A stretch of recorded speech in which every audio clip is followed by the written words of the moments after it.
So welcome back to our another video of what if Naruto found darkest secret of Ino and she swore her life to him. So yeah, this will be a very interesting video, and if you are new on this channel then please make sure to leave a like, share and subscribe.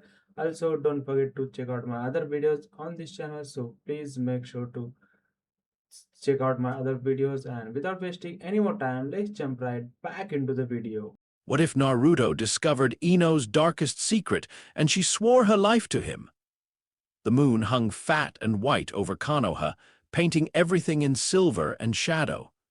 Naruto sat on his apartment windowsill with his legs dangling over the edge, 3 stories up, eating cold ramen straight from a takeout container with chopsticks that had seen better days. The village was quiet. It was always quiet now. That was the problem. He hadn't slept properly in 6 days. Not because of nightmares, those had mostly stopped after the war, or at least downgraded from screaming awake at 3 a.m. to a dull ache behind his eyes when he woke up. No, the problem was something else. A hum. A vibration so low and faint that he couldn't be sure it was real. But Kurama could feel it too, and the fox didn't imagine things. There it is again, Kurama rumbled from somewhere deep in his gut. The fox's voice was like gravel rolling downhill. Southeast, below ground. Yeah, Naruto set the ramen down. That's the 3rd night in a row. Fourth. You were drunk the 2nd night. You don't remember. I had 2 beers. You're a lightweight. My point stands. Naruto almost smiled. Almost. He tilted his head and let his senses stretch out, not the normal ones, the deeper ones. Sage mode flickered at the edges of his awareness without him fully activating it, like dipping a toe in a river. The natural energy around Konoha was thick and healthy, flowing through trees and soil and people like it should. But underneath, far below street level, there was a dead spot, a void. Something actively repelling natural energy the way oil repelled water. He'd noticed it 4 nights ago. At first, he thought it was just some old sealed chamber, maybe leftover from the invasion, maybe from Pain's attack. Konoha had been rebuilt on top of its own ruins, and there were plenty of buried spaces that hadn't been catalogued yet. But sealed chambers didn't pulse, they didn't hum, and they definitely didn't feel like they were breathing. I'm going down there, Naruto said. Obviously. He dropped from the window, caught the wall with chakra sticky feet, and walked down the side of the building head first like it was the most natural thing in the world. His orange jacket was at home, he wore a simple black long-sleeve shirt and his standard pants, and he'd left the forehead protector on his nightstand. This wasn't an official mission. This was just him, unable to sleep, following a feeling. The streets were empty at this hour. A few Anbu moved across rooftops in the distance, their masks catching moonlight for a split second before they vanished. Naruto moved at a walk. He wasn't trying to be stealthy, he was trying to feel. Every few steps, he let that sage awareness ripple out, tracking the dead zone beneath his feet like following a scent. It led him east through the market district, past the shuttered Ikaraku stand, past the academy, and then south toward the old administrative sector. The buildings here were newer, rebuilt after Pain had flattened this area, but the foundations were old. Pre-founding old, some of them. Hashirama had built Konoha on top of whatever had been here before, and nobody talked much about what that was. The dead zone was strongest beneath a nondescript maintenance building at the edge of the district. Single story, concrete, no windows. A faded sign on the door read Utilities Authorized Personnel Only. Naruto had walked past this building 100 times and never looked at it twice. That, he realized now, was probably the point. The door had a basic lock. He pushed chakra into his fingers and turned the mechanism from the inside without breaking anything.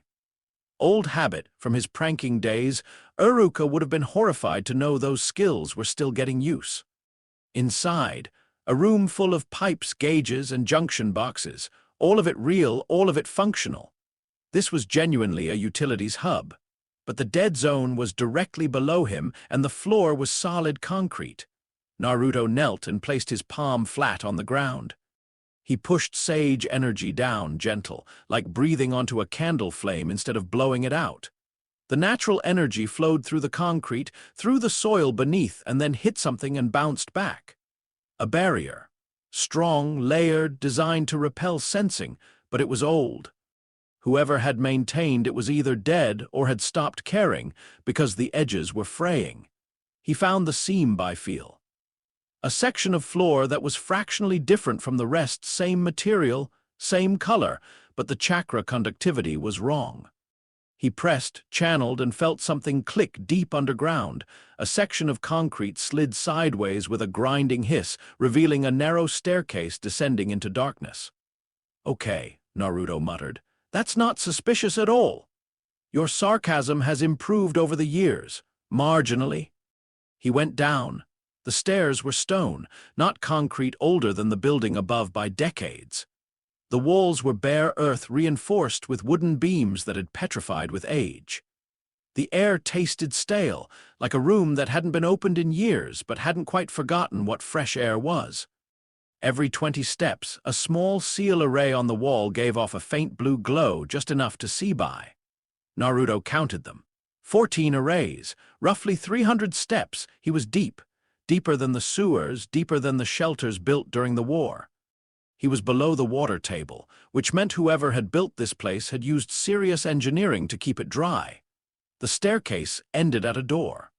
Heavy iron, no handle, covered in seal work. Most of it was security identification seals, authorization layers, kill switches meant to electrocute unauthorized intruders. Naruto studied them the way Jiraiya had taught him, tracing the logic of the patterns. Then he grabbed the door and pulled. The seals activated.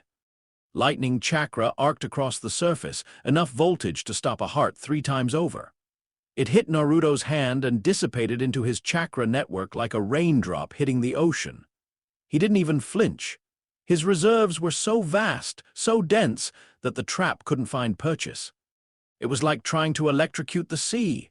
The door groaned, resisted, and then tore free of its hinges. He set it aside carefully, leaning it against the wall, and stepped through. The room beyond was large. Not huge, maybe the size of the Hokage's office, but every wall was lined floor to ceiling with shelves, and every shelf was packed with scrolls, files, and sealed containers. A desk sat in the center, covered in dust, with a cold lamp and a chair that had been pushed back as if someone had stood up and never returned. The dead zone feeling was overwhelming here. Whatever was suppressing natural energy, it was embedded in the walls themselves. Naruto stood in the doorway and breathed. He knew what this was. The aesthetic, the depth, the paranoid security he'd seen it before. When they dismantled Root after the war, they'd found dozens of hideouts and bolt holes scattered through Fire Country. Most had been cleared, catalogued, and sealed, but there had always been whispers that they hadn't found everything. Danzo had been paranoid enough to have contingencies for his contingencies. This was Root, and from the dust on every surface, nobody had been here in a long time. "Kurama?" Naruto said quietly. "You getting anything alive down here?" "No, but there are residual chakra signatures in some of those containers. Old ones. Proceed carefully, not because you can't handle whatever's here, but because you might destroy evidence if you blunder around." "Thanks for the vote of confidence." He started with the desk. The drawers were locked with minor seals that he popped without effort. Inside, standard Root administrative materials, mission reports in coded shorthand, supply requisitions, personnel files with names replaced by numerical designations. All of it was dated, and the most recent entry was from Naruto, checked twice 3 months before Danzo's death. This site had been operational right up until the end. He moved to the shelves. Most of the scrolls were mission archives, the kind of wet work documentation that would make a civilian vomit. Assassinations, sabotage, infiltration of allied villages. Naruto's jaw tightened as he scanned them, but none of it was surprising. This was Danzo's legacy. The Foundation had done terrible things in the name of protecting Konoha, and the only mercy was that most of the people involved were dead. The sealed containers were different. Each one was about the size of a shoebox, made of chakra-reinforced ceramic, and labeled with a number and a classification code. Most of the codes meant nothing to Naruto, but one prefix kept appearing. KS, he counted. 14 containers with the KS designation lined up on the third shelf from the top. He picked one up and broke the seal, a small, careful application of force that cracked the ceramic without destroying whatever was inside. Inside, a file folder, thin, containing maybe a dozen pages. And on the cover, a photograph. The photograph showed a child, maybe 5 or 6 years old, sitting in what looked like a hospital bed with Roman 4 lines in both arms and monitoring seals stuck to the temples.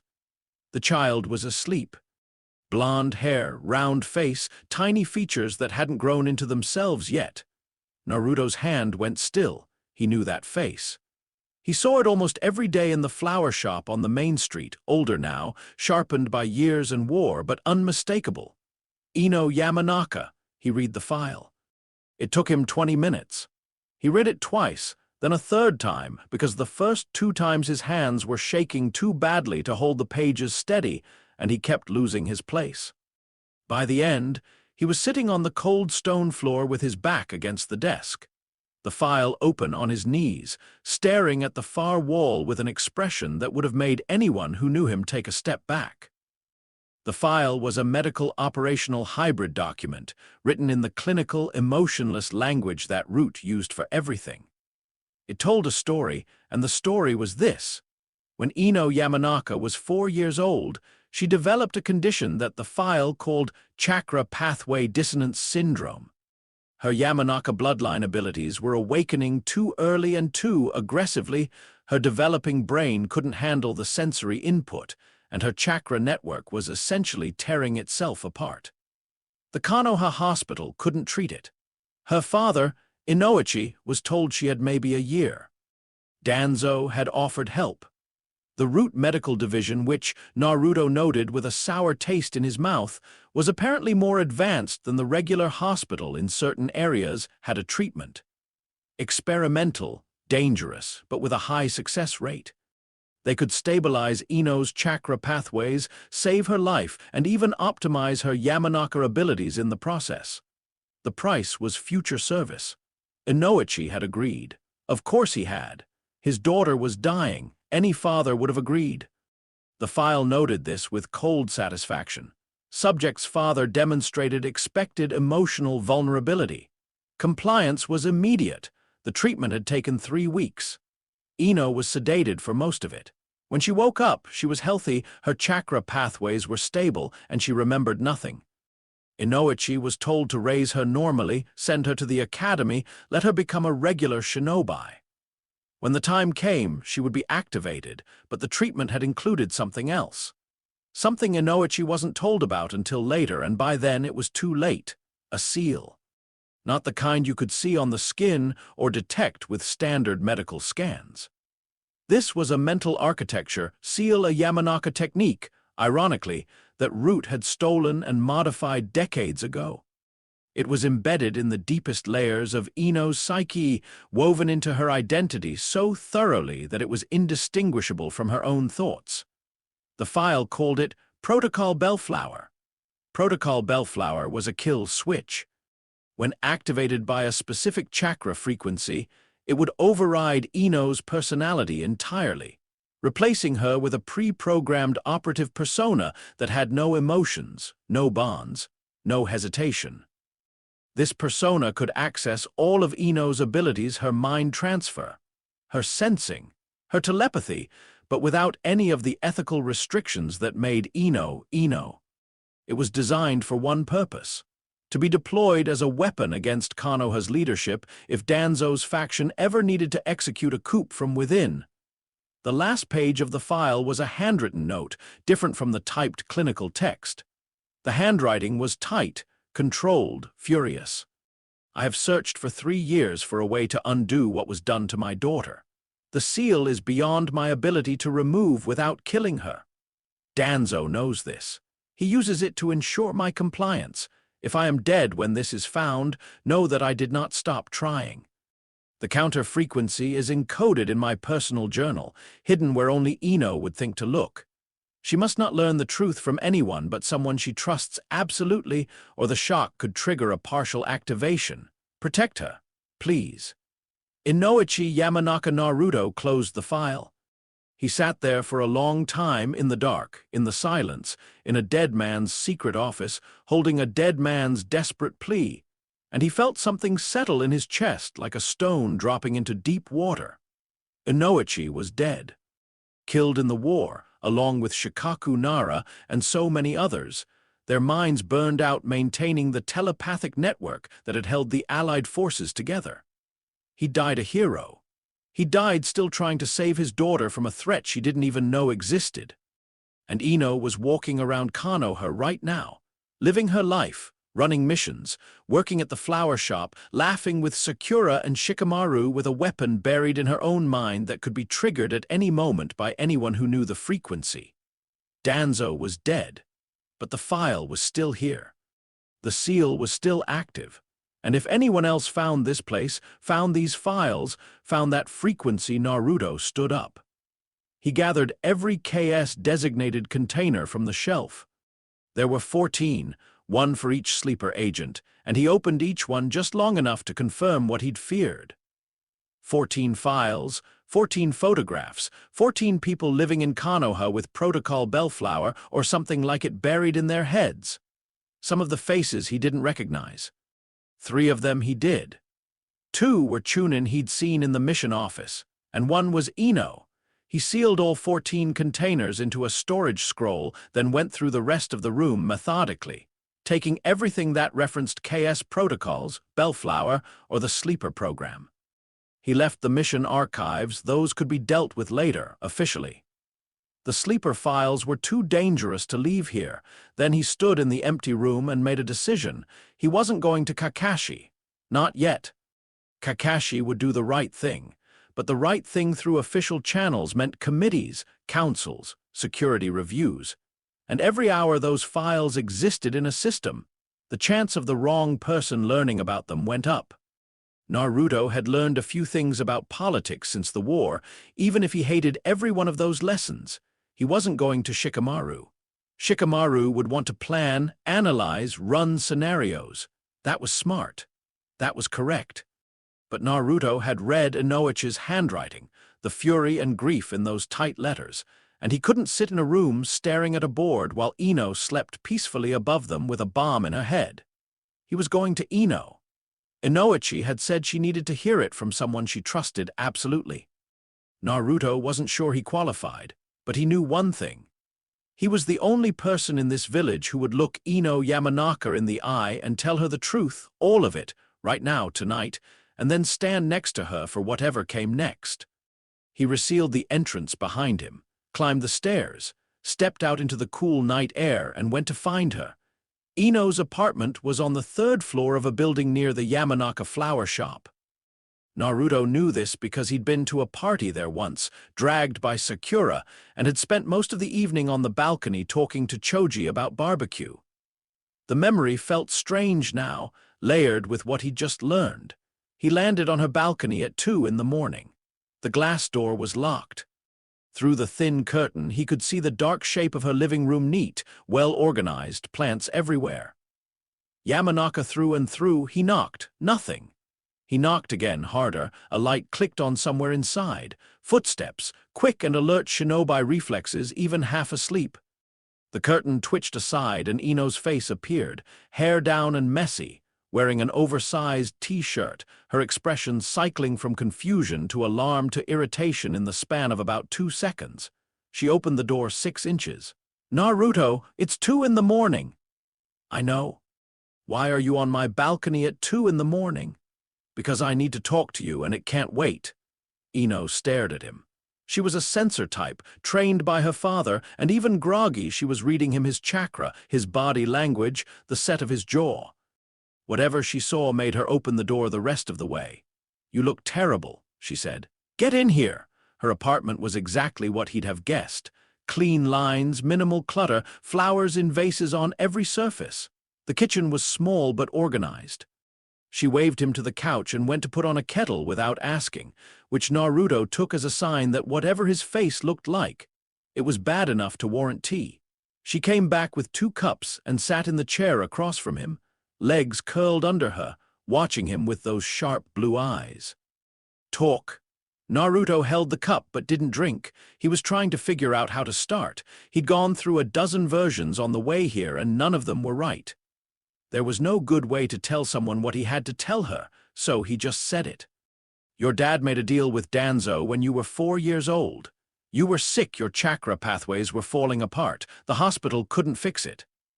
Danzo could, and he did, but the price was that you'd serve root when they called, and they put something in your head, a seal, a deep one. It's called Protocol Bellflower, and it's designed to erase your personality and turn you into a weapon. Silence. Ino didn't move, didn't blink. The cup of tea in her hands stayed perfectly still. For a long, horrible moment, Naruto thought the words might have triggered something, that he'd done the exact thing Inoichi had warned against. Then she said, very quietly, "How do you know this?" He took out the file and set it on the table between them. "I found a root site, under the village." It was still intact, nobody had cleared it. This was inside. Ino looked at the file. She didn't touch it. "And you're sure it's real?" "Your dad's handwriting is on the last page. If you know what his writing looks like, you can confirm it yourself. But Ino, yeah, I'm sure." She reached out and opened the file. She looked at the photograph of herself as a child, small and sick and sedated, and her expression didn't change. She turned pages. Read. Her eyes moved fast. She was a trained intelligence operative.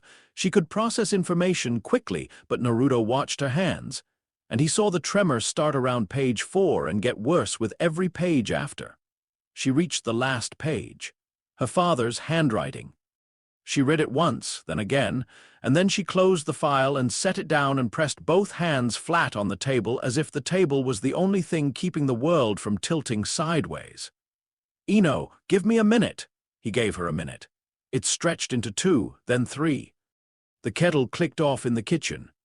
Outside, a night bird sang 3 notes and stopped. "The blackouts," Ino said. Naruto frowned. "What?" "I've been having blackouts. For the last 6 months, I thought—" She stopped, swallowed, started again. "I'm a Yamanaka. My mind is my weapon, my tool, my home. I know my own psyche better than anyone alive. And for 6 months, I've been losing time. Minutes here, an hour there. I'd be in the flower shop, and then suddenly I'd be on the other side of the village with no memory of walking there. I ran every diagnostic I knew. I went to the hospital. I thought I was developing early onset." Her voice cracked, just barely. "I thought my brain was falling apart." "It's not falling apart," Naruto said. "Something is activating. The file says the seal can be triggered by a specific chakra frequency. If someone's broadcasting that frequency, even at low levels, it would cause exactly the symptoms I've been experiencing. Partial activations. The seal trying to take over, failing because it's not a full signal, and my conscious mind papering over the gaps." Ino's voice had shifted. Clinical now, analytical. The intelligence operative pushing down the terrified woman underneath. "Someone is testing it. Someone who knows the frequency." "That's what I'm thinking. Danzo's dead." "Yeah, but Root had a lot of people and we didn't catch all of them." Ino looked at him. The tremor in her hands had stopped, but only because she'd pressed them harder against the table. "You said there were 14 files. 14 sleeper agents. 14 seals. I took all the files." "Who else?"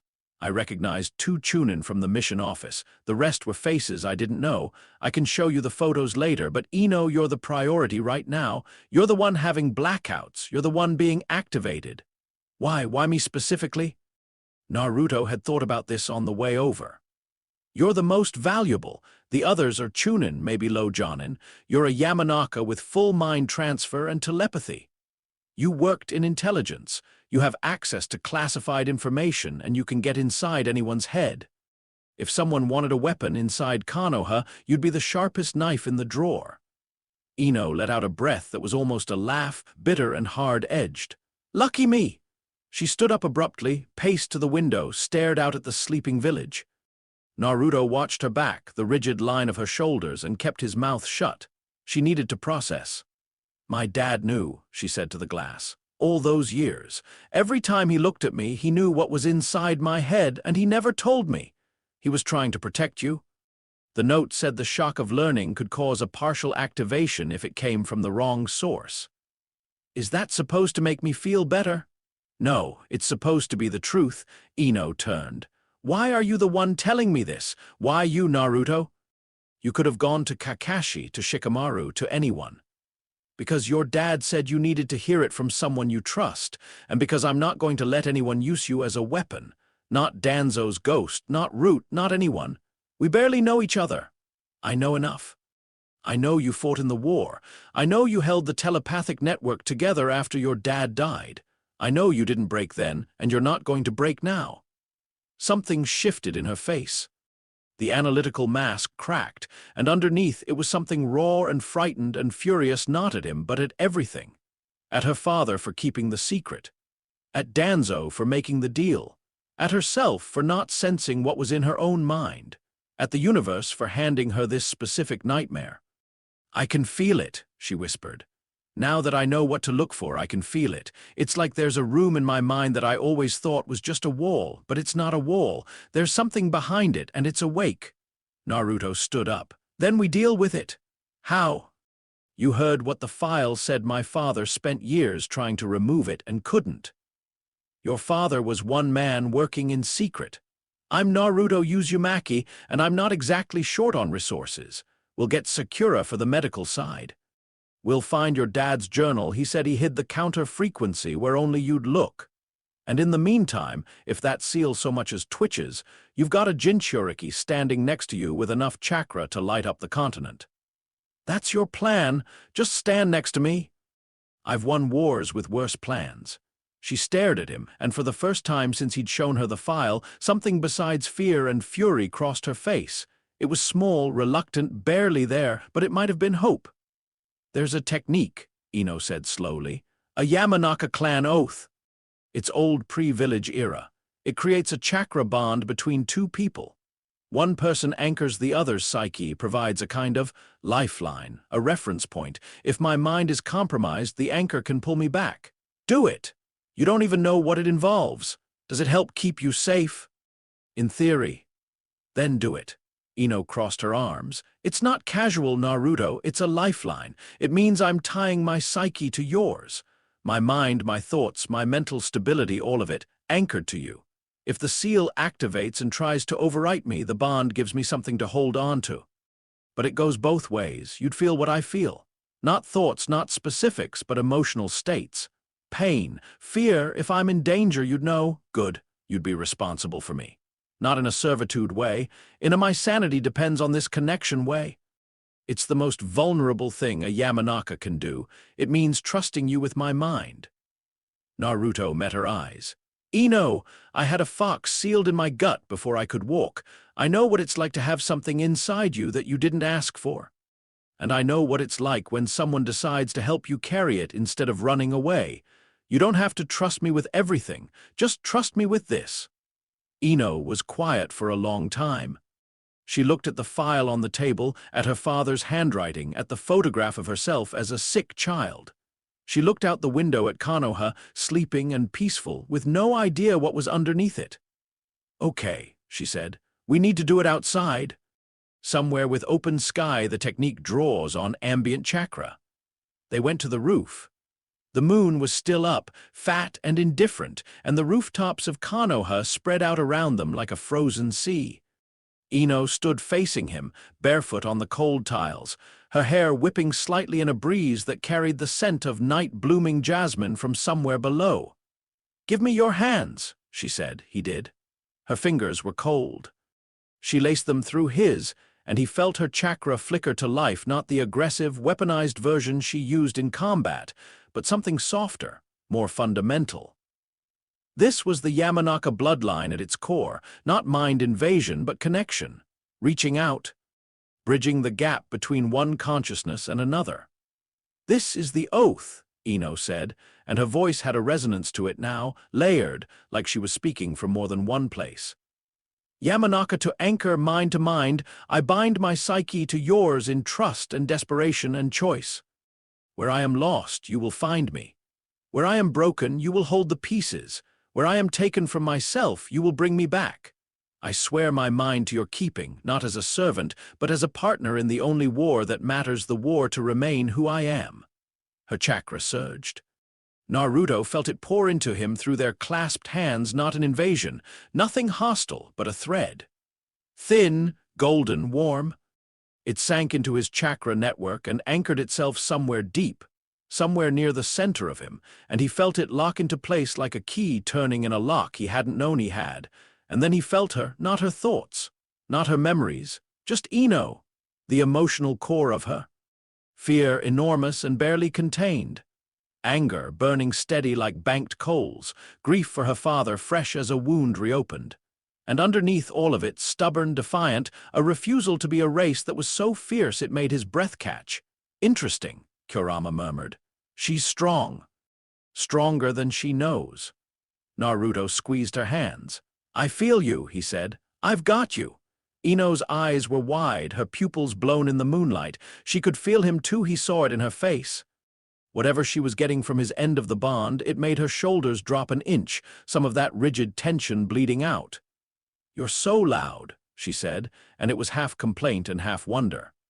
Your chakra is it's like standing next to the sun. How do you live like this? Lots of ramen? Builds character, she almost laughed. It came out as a sharp exhale, but it was close. Okay, the bond is set. If the seal activates, hold onto that thread, pull me back. I will. And Naruto? She let go of his hands but didn't step back. Thank you for not going through channels.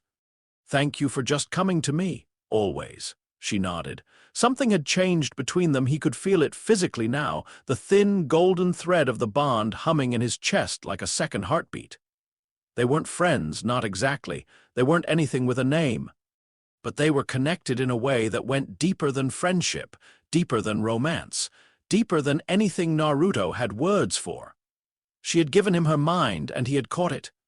They stood on the rooftop in the moonlight, two shinobi with a conspiracy beneath their feet and a war they hadn't asked for on the horizon, and for a moment the village was very quiet and very still. Then Ino said, I know where my father's journal is. Naruto looked at her. He said he hid it where only I'd think to look. When I was little 7, maybe 8, we had a game. He'd hide things for me to find, and the hiding spots were always inside flowers. Specific flowers. He'd use a preservation jutsu to create a hollow space inside the stem and seal objects in there. It was our game, nobody else knew about it. The flower shop. The flower shop. There's a bellflower arrangement in the back room that's been there since before he died. It never wilts. I always thought it was just his preservation jutsu, something he made to last. She stopped. I never thought to look inside. Then that's where we go first. Tomorrow morning, early. Not tonight. Tonight you need to sleep. You haven't processed any of this yet. Your body's running on adrenaline and shock. When that wears off, you're going to crash hard. I'll be on your balcony. You're going to sit on my balcony all night. I told you, I don't sleep much these days. Ino looked at him with an expression he couldn't quite read, some combination of exasperation and gratitude and something else, something complicated. You're infuriating, she said. You know that? I've been told. Fine, balcony, but if you snore, I'm throwing you off. They went back down. Ino disappeared into her bedroom and Naruto settled onto the balcony back against the railing, legs stretched out. The moon had moved, tracking westward, and the village was still. Through the bond, he felt Ino's emotions like distant music, fear and anger cycling, and then gradually, slowly, softening into something that wasn't peace but might have been exhaustion finally winning the fight. She slept. He watched the sky. You're in this now, Kurama said. All the way. Yeah, the bond she made. It's real. I can feel it too, her psyche brushing against the edge of ours. It's not dangerous, but it is permanent. A Yamanaka oath like that doesn't break easily. I don't want it to break. I know. I'm just making sure you understand. This isn't a mission. This is a commitment. That woman's mind is tethered to yours. If the seal activates and you fail to anchor her, I won't fail. No, I don't think you will. Kurama was quiet for a moment. Inoichi was a good man. I remember him from the war. His mind touched ours when he ran the network. He was terrified the entire time, not for himself, but for her. His last thought before he died was about her. Naruto closed his eyes. Then we finish what he started. Sentimental. Yep. Acceptable. Dawn came slow, painting the sky in shades of gray and gold. Naruto hadn't moved. Through the bond, he felt Ino wake a ripple of consciousness, then a sharp spike of remembering, then the heavy weight of reality settling back onto her shoulders. He gave her time. 10 minutes later, the balcony door opened and she was there, dressed, hair pulled back, eyes clear and hard. "Let's go," she said. The flower shop was a 5-minute walk. Ino had a key, obviously, and they slipped in through the back entrance as the sky was turning pink. The smell hit Naruto immediately, earth and green, and 100 different blossoms, all competing for attention. He'd never spent much time in the Yamanaka shop, and the sheer density of living things was almost overwhelming to his sage senses. Ino moved through the back room with purpose, past shelves of seeds and fertilizer and tools, to a corner where a single vase stood on a wooden shelf. The bellflowers in it were perfect deep purple, delicate, impossibly alive for an arrangement that should have wilted years ago. She lifted the vase down carefully, held it up to the thin morning light coming through the window, turned it. "There," she murmured, pointing to one stem near the center. It was slightly thicker than the others, and when Naruto looked closely, he could see the faintest shimmer of a preservation seal running along its length. Ino formed 3 hand signs, something Naruto didn't recognize, probably specific to the Yamanaka concealment jutsu, and the stem split open lengthwise like a pod. Inside, nestled in the hollow core, was a scroll no bigger than a finger. She unrolled it. Naruto leaned in. It was dense. Inoichi had written in a tiny, precise hand, cramming years of research into a space the size of a bookmark. Diagrams of the seal architecture, notes on failed removal attempts, chakra frequency calculations, and at the very end, circled 3 times in red ink, the counter frequency exists. I calculated it, verified it, but could never deploy it alone.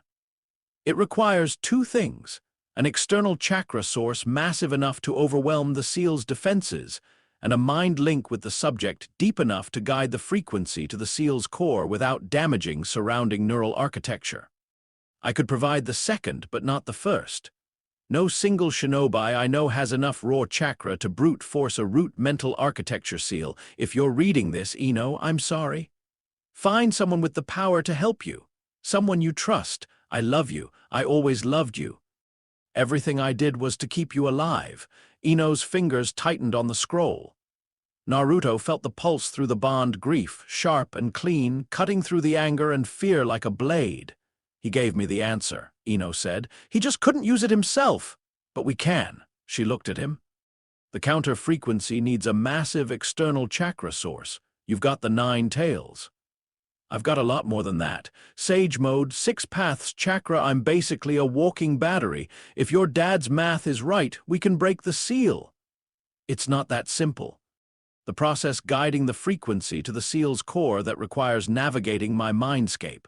The deepest layers, where the seal is anchored. She paused. Where whatever root built is waiting. I've done mindscape work before. Kurama and I have been sharing headspace for years. This is different. My mind isn't like yours. The Yamanaka psyche is layered, complex. It's not a sewer with a giant cage. She has a point about the sewer, Kurama muttered. I've been saying for years that your internal aesthetic is terrible. Naruto ignored him. So we prepare. We study your dad's notes, we plan the approach, and we go in together. How long do we have? Ino considered. The blackouts are getting more frequent. A month ago, it was once every 2 weeks. Now it's every few days. If whoever's sending the activation signal increases the intensity maybe 2 weeks before a full activation, maybe less, then we move fast. We need help. Sakura, for the medical expertise, she might be able to map the seal's physical components from the outside, give us a blueprint. And Shikamaru? Not yet, Ino frowned. Why not? Shikamaru is close to Kakashi. The moment he knows, it goes through channels, and the moment it goes through channels, whoever's running the activation signal will know we're onto them. These root remnants have people inside the system, Eno. The file was buried inside a hidden site under the village. Someone with infrastructure built that. Someone with access maintains the barriers. If we tip them off, they might trigger a full activation before we're ready. Eno's expression shifted as she worked through the logic. You think they're embedded in the intelligence division? I think they're embedded everywhere. Danzo spent decades building his network. We caught the obvious ones after the war, but the smart ones, the ones who never had root tattoos, never appeared on any list, they're still out there. So we're on our own. For now, you, me, and Sakura, she's not connected to the intelligence apparatus and she's the best medic alive. That's our team until we know more. Eno was quiet, rolling the tiny scroll between her fingers. Through the bond, Naruto felt her mind working, not her thoughts, but the texture of focused cognition, a Yamanaka's brain chewing on a problem. There's something else, she said. If there are 14 sleeper agents and someone is activating them, they won't stop with me. Even if we break my seal, the others are still out there, still vulnerable. I know. Those people, they might not even know what they are, just like I didn't. I know. We're not just fighting for me. No, but you're first. He said it simply, without emphasis, like stating a fact of nature. The sky is blue, water is wet, you're first. Eno looked at him for a long moment, then folded the scroll carefully and slipped it into her vest. Okay, she said. Sakura first, then we plan. They left the flower shop as the sun cleared the horizon, spilling warm light across the rooftops of Konoha. The village was waking up, shopkeepers opening doors, civilians heading to work, shinobi moving across rooftops on their morning rotations. None of them knew what was underneath them. None of them knew that 14 of their neighbors had weapons in their heads, planted by a dead man, maintained by ghosts. Through the bond, Naruto felt Eno walking beside him, her presence a steady pulse in his awareness, fear and fury and determination braided together so tightly they'd become something new, something that felt like steel. Naruto, she said as they crossed the main street. Yeah, those other files. The other 13, I want to see them, tonight, after we talk to Sakura. And whoever's sending the activation signal, whoever's behind this, we'll find them. And when we do, Naruto looked at her. The morning light was in her eyes, turning the blue to something bright and sharp, and through the bond he felt the anger in her, not hot, not reckless, but cold and patient and absolute. She wasn't asking what they'd do out of uncertainty. She was asking because she wanted to hear him say it. When we do, Naruto said, they're going to learn what happens when you mess with someone I've sworn to protect. Eno didn't smile, but the bond hummed between them, warm and steady, and she matched his stride as they walked into the waking village, into the light, toward whatever was coming. Behind them, the bellflower arrangement sat in the empty shop, impossibly alive, holding the ghost of a father's love in its hollow stems. Above them, the sky was clear. Below them, something old and patient and hungry turned in the dark and began to move. Chapter 2. Mind and chain. Sakura didn't ask questions when Naruto showed up at a door at 7 in the morning with Ino Yamanaka beside him, and a look on his face that she'd only seen a handful of times, usually right before everything went sideways. She let them in, poured 3 cups of coffee, sat down at her kitchen table and said, "Tell me." Naruto let Ino do most of the talking.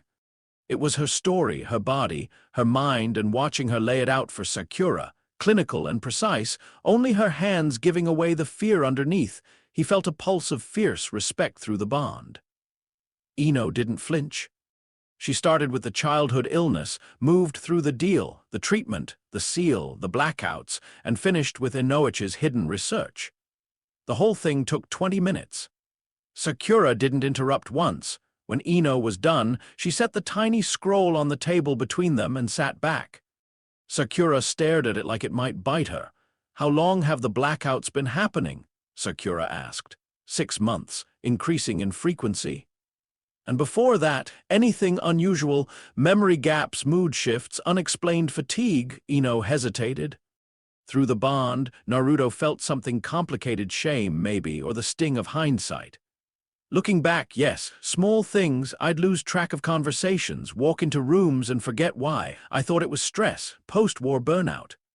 We all thought that about ourselves, Sakura said quietly. She picked up the scroll and unrolled it, her green eyes tracking Inoichi's tiny handwriting. Naruto watched her expression shift as she read from concern to focus to something approaching awe. Your father was brilliant. This seal architecture is, I've never seen anything like it. It's not just a mental implant. It's woven into her neural chakra pathways at the cellular level. It's growing with her, evolving with her brain as it matured. Can you map it from the outside? Naruto asked. Maybe. I'd need to do a deep tissue chakra scan, not the standard hospital kind. Something much finer. Cellular resolution. It would take hours, and I'd need to do it somewhere private. If this seal is as sophisticated as the notes suggest, I don't want anyone at the hospital looking over my shoulder. My apartment, Ino said. Tonight, after my shift at intelligence. You're still going to work, Naruto said. Ino gave him a flat look. If I suddenly take a day off, people notice. I'm an intelligence operative. We don't call in sick. She's right, Sakura said. The less disruption to routine, the better. Whoever's behind this might be watching. She looked at Naruto. You said you found 14 files? 14. I've got them sealed in a storage scroll. He patted his hip pouch. I haven't shown anyone except Ino. Are you going to tell Kakashi? Not yet. Sakura's jaw tightened. Naruto knew that look. She was biting back an argument. He's the Hawkage, Naruto. And someone with root connections is embedded deep enough in this village's infrastructure to maintain a hidden black site with active barrier seals. Until we know who we can trust, we keep this tight. You trust me? You're one of 2 people in this village I'd trust with my life without thinking about it. Ino's the other now. Something flickered across Sakura's face, not jealousy, nothing petty, but a recalibration. She looked at Ino, and something passed between the 2 women that Naruto couldn't read even with the bond. Old history, maybe. Rivals turned friends turned something complicated that he'd never fully understood. All right, Sakura said. Tonight, Ino's apartment. I'll bring my equipment. They left separately. Ino headed to the intelligence division for her shift, and Naruto walked Sakura partway to the hospital before she stopped and turned on him. How bad is it really? She asked. The blackouts are accelerating. Someone is actively testing the seal. I don't mean that. I mean Ino. How is she actually doing? Naruto considered. Through the bond, he could feel Ino's presence already distant as she moved across the village, but readable.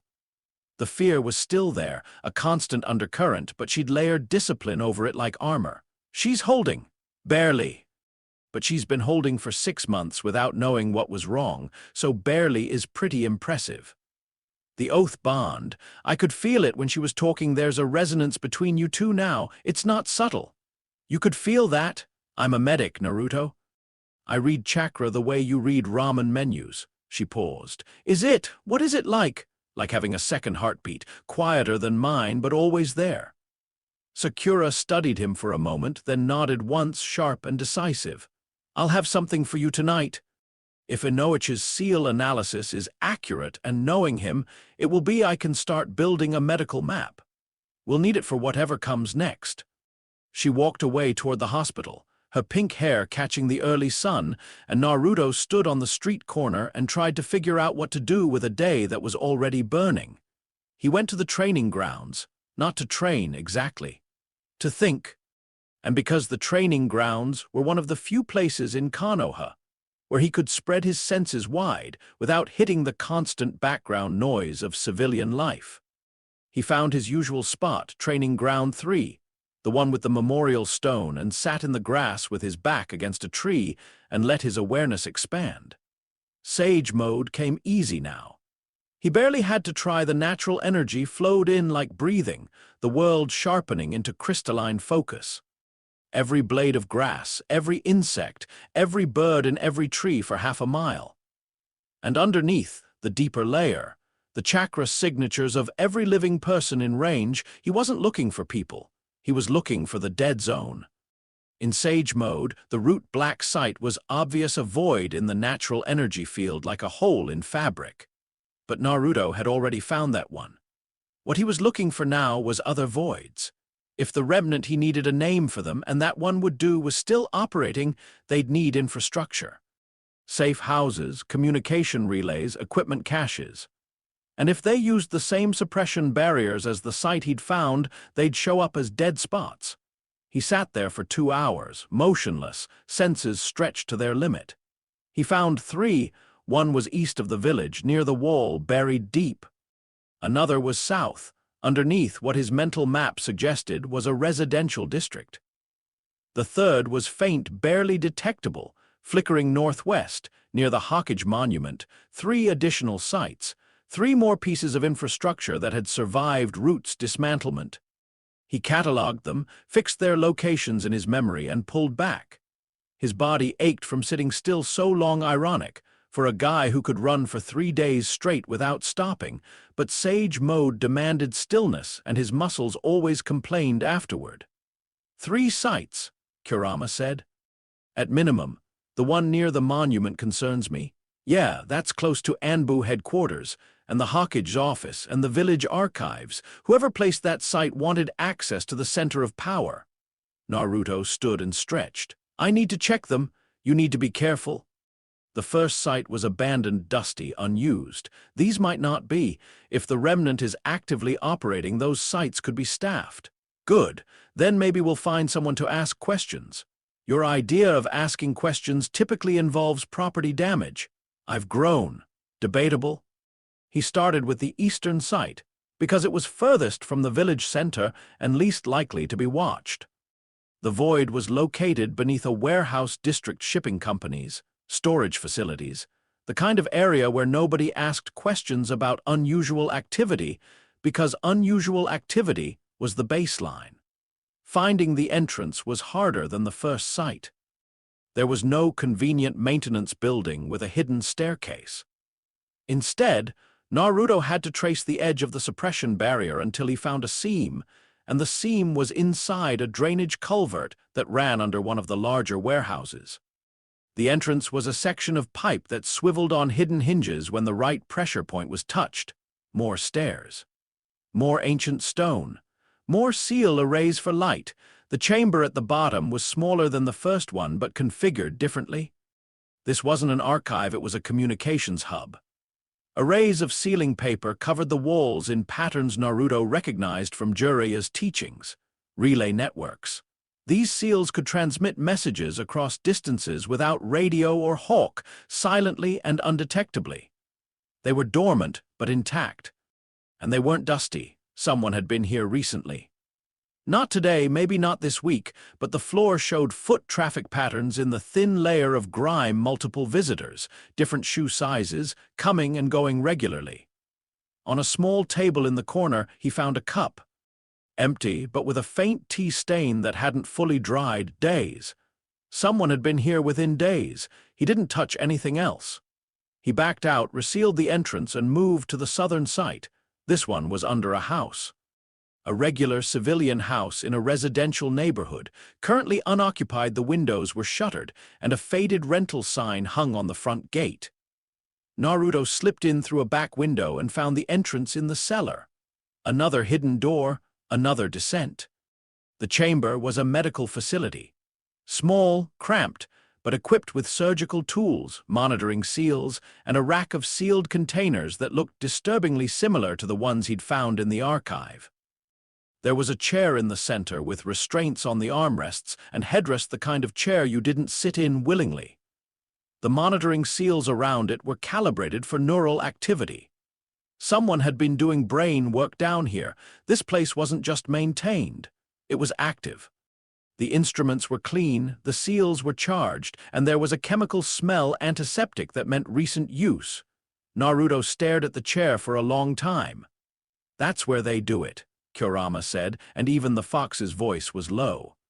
The implantation, or the maintenance. Those monitoring seals are designed for deep brain chakra work. They're still making sleeper agents, or maintaining existing ones. The seal in Ino's head, if it's as complex as the file described, it might need periodic adjustment, calibration. She didn't mention ever coming somewhere like this. She wouldn't remember. That's the point.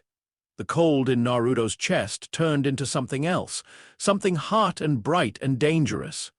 He looked at the chair and imagined Ino in it, unconscious, while someone adjusted the weapon in her mind like tuning a radio, and the killing intent that rolled off him was so intense it cracked one of the monitoring seals. He breathed, controlled it, took note of everything, memorized the layout, and left. The third site, the one near the monument, he decided to save for later. If it was close to Anbu headquarters, approaching it in broad daylight was stupid even for him. He'd come back after dark, with Ino's sensing abilities to help him navigate. He spent the rest of the afternoon doing something he almost never did: research.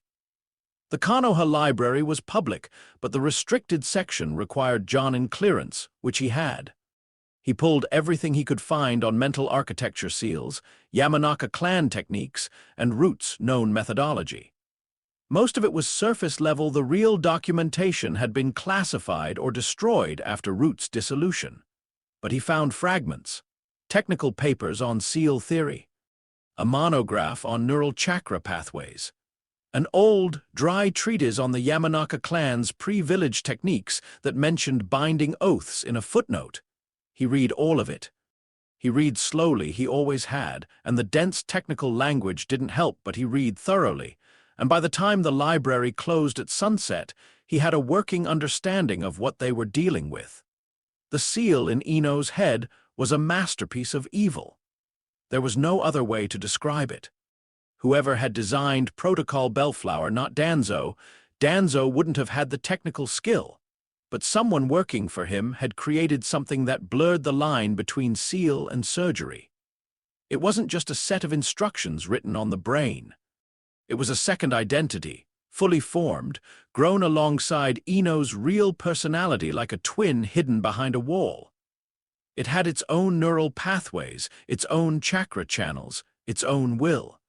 Activating it didn't suppress Ino so much as replace her, pushing the real Ino into a mental cage while the construct took control. The counter-frequency Inoichi had calculated was essentially a key. Played at the right amplitude, through a deep enough mind link, it would cause the construct's neural pathways to vibrate out of sync with Ino's, separating the two like shaking oil from water. But the amplitude needed was enormous orders of magnitude beyond what any normal shinobi could produce. Inoichi had calculated the threshold and concluded it was impossible. He hadn't known about the 9 tails. He hadn't known about 6 paths chakra. He hadn't known that a boy he'd probably dismissed as the village loudmouth would one day have more raw power than any shinobi in history. Naruto closed the last book and left the library as the streetlights were coming on. Through the bond, he felt Ino she'd finished her shift at intelligence and was home, her emotional state a taut wire of controlled anxiety. Sakura's presence was presumably there too, though he couldn't feel her through the bond. He bought 3 orders of yakisoba from a street vendor, balanced them on one arm, and headed for Ino's apartment. When he arrived via the balcony, it was becoming a habit. Sakura was already there, her medical kit spread across Ino's living room floor. Ino was lying on the couch in a tank top, her hair fanned out beneath her, with Sakura's green glowing hands hovering over her temples. Both of them looked up when he came in. "Food," he said, holding up the containers. "You're a saint," Sakura said without looking away from her work. "Put it in the kitchen, we'll eat after." Naruto set up the food and came back to watch. Sakura's scan was meticulous. She moved millimeter by millimeter across Ino's skull, her chakra probing at resolutions that Naruto couldn't even perceive. Occasionally she'd pause, frown, and adjust something. Ino lay still, eyes closed, breathing evenly. "I can feel you hovering," Ino said. "I'm not hovering, I'm observing." "You're hovering. Sit down." He sat on the floor next to the couch. Through the bond, he could feel the scan as a faint tingling at the edge of his awareness, Sakura's medical chakra brushing against the oath connection. I found the eastern and southern sites today, Naruto said quietly. The eastern one is a communications hub, active. Someone's been there within the last week. The southern one is, he paused. It's a medical facility for the SEALs. Ino didn't open her eyes, but her jaw tightened. Active, active. There's a third site near the monument. I'm going back tonight. I'm coming with you. Ino, I'm coming with you. I'm a sensor type. In that area with Anbu patrols everywhere, you need me. He wanted to argue. Through the bond, he felt her resolve granite hard, immovable. She wasn't asking permission. Fine, after the scan. Sakura worked for another hour. When she finally sat back, her hands were trembling slightly. The fine motor chakra control required for that kind of scan was exhausting even for her. She pulled a scroll from her kit, unrolled it, and began sketching with a brush, fast and precise. What emerged was a map, a detailed diagram of Ino's brain with chakra pathways marked in blue and something else marked in red. The red was everywhere.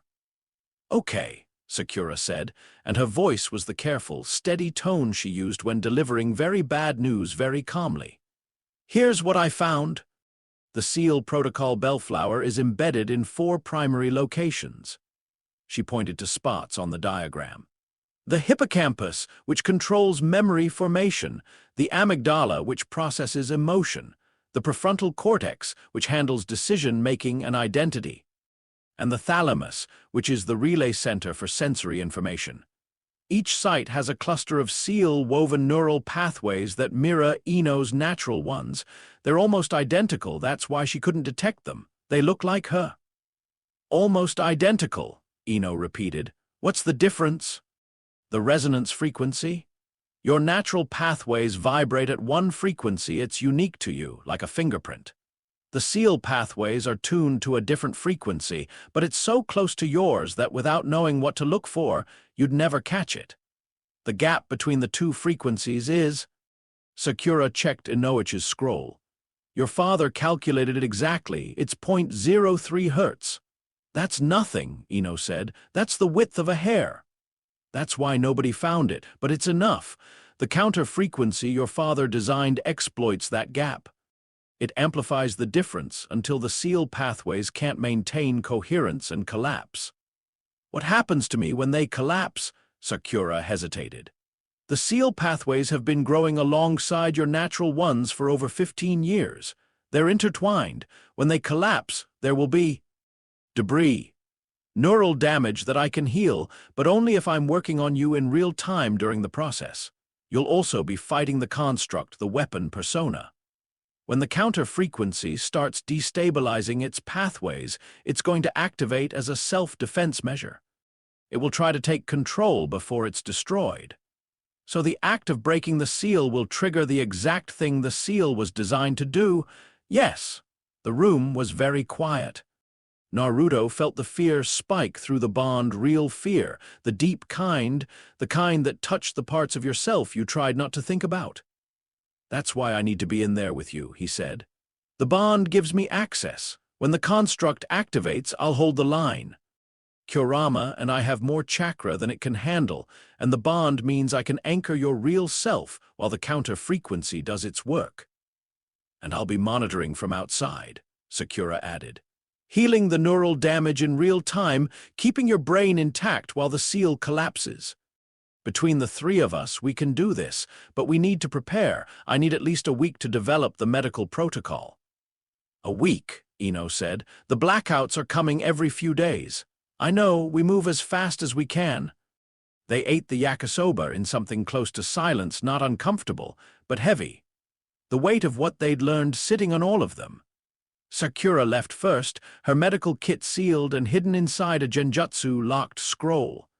She squeezed Ino's hand on the way out and said something too low for Naruto to hear. Ino nodded.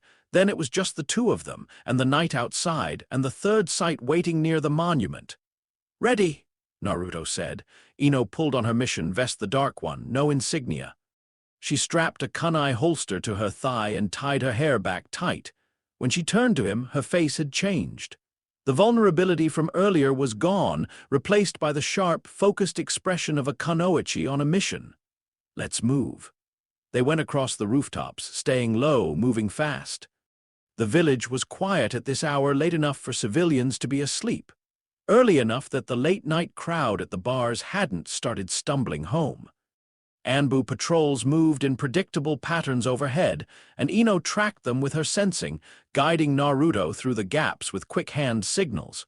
She was good at this. Really good. In the bond, he could feel her mind working, processing sensory data, calculating patrol timing, maintaining spatial awareness of every chakra signature within 300 meters, all of it running simultaneously like threads on a loom. The Yamanaka brain was something else. They reached the base of the Hokage monument in 15 minutes. The stone faces of the 4 Hokage loomed above them, lit from below by maintenance lamps that cast deep shadows across their carved features. The third dead zone was somewhere underneath near the base of the cliff, below Anbu headquarters. I'm getting 4 Anbu signatures inside the headquarters, Ino murmured. Night shift, 2 on the roof, 2 below. Patrol cycle is 8 minutes. The dead zone is directly below us. Maybe 50 meters down. There's a drainage system built into the cliff face, old maintenance tunnels for the monument's foundation. The entrance should be... She closed her eyes, pushed her sensing range down, and pointed. There, 20 meters south behind that retaining wall. They found the entrance hidden behind a maintenance panel in the retaining wall, a narrow shaft that dropped vertically into darkness. Iron rungs set into the stone. Naruto went first, Ino behind him, and they descended in silence. The shaft opened into a tunnel that ran along the base of the cliff. It was wider than Naruto expected, wide enough for 2 people to walk side by side, and clearly original construction, not something the remnant had added. Hashirama-era stonework, solid and ancient. But someone had modified it. Fresh seal arrays on the walls, new wiring for lighting, and at certain points, security barriers that Naruto disabled with careful applications of overwhelming force. Ino stopped him with a hand on his arm. Wait! He felt it a heartbeat later through the bond. Her sensing had picked up something. A chakra signature, faint, steady, unmoving, somewhere ahead of them. 1 person, Ino whispered. Low Jonin level, they're not moving, either sleeping or meditating. Can you read them, get a surface impression? Ino's hand stayed on his arm. Through the bond, he felt her extend her awareness, a tendril of Yamanaka sensing reaching out, delicate as spider silk, touching the edge of the distant mind without entering it. Focused, disciplined, no emotional turbulence, their mind is unusually still. She paused. Root conditioning. I've felt it before in Sai. They've had their emotions suppressed. 1 guard, or a watchman. If this site is near Anbu headquarters, they'd want someone here at all times. Okay, Naruto cracked his knuckles. I'll handle it. Naruto, if you make noise this close to Anbu HQ... I won't make noise. He moved. One moment he was beside her, the next he was gone, not a body flicker, not a substitution, just pure speed. The kind of speed that came from having a biju's worth of chakra to burn, and a body that had been fighting since childhood. The tunnel blurred. The guard was at a junction point where the maintenance tunnel intersected with a newer passage, clearly the entry to the 3rd site. Male, mid-30s, wearing civilian clothes over a body that was unmistakably shinobi trained. Sitting on a stool, awake, eyes forward, one hand resting on a short sword. Naruto appeared in front of him like he'd materialized from the air. The guard's hand moved fast, trained, reaching for the sword, and Naruto caught his wrist, twisted, and pressed 2 fingers to the man's forehead. A pulse of Kurama's chakra, precisely controlled, flooded the guard system and shut down his motor functions like blowing out a candle. The man went rigid, then limp, and Naruto caught him before he hit the ground. Total elapsed time, less than a second. Total noise, none. Ino arrived a moment later, not even breathing hard. She'd been close behind. She looked at the unconscious guard, then at Naruto, and he felt a spike of something through the bond that was half impressed and half mildly terrified. "You're fast," she said. He'll be out for a few hours. No permanent damage. Ino knelt beside the guard and placed her fingers on his temples. Let me get what I can while he's under. Surface-level impressions only. I won't go deep enough to trip any mental defenses. She was quiet for 30 seconds. Naruto watched the tunnel in both directions, senses extended, ready for anything. Got it, Ino said, standing. His name is Toru.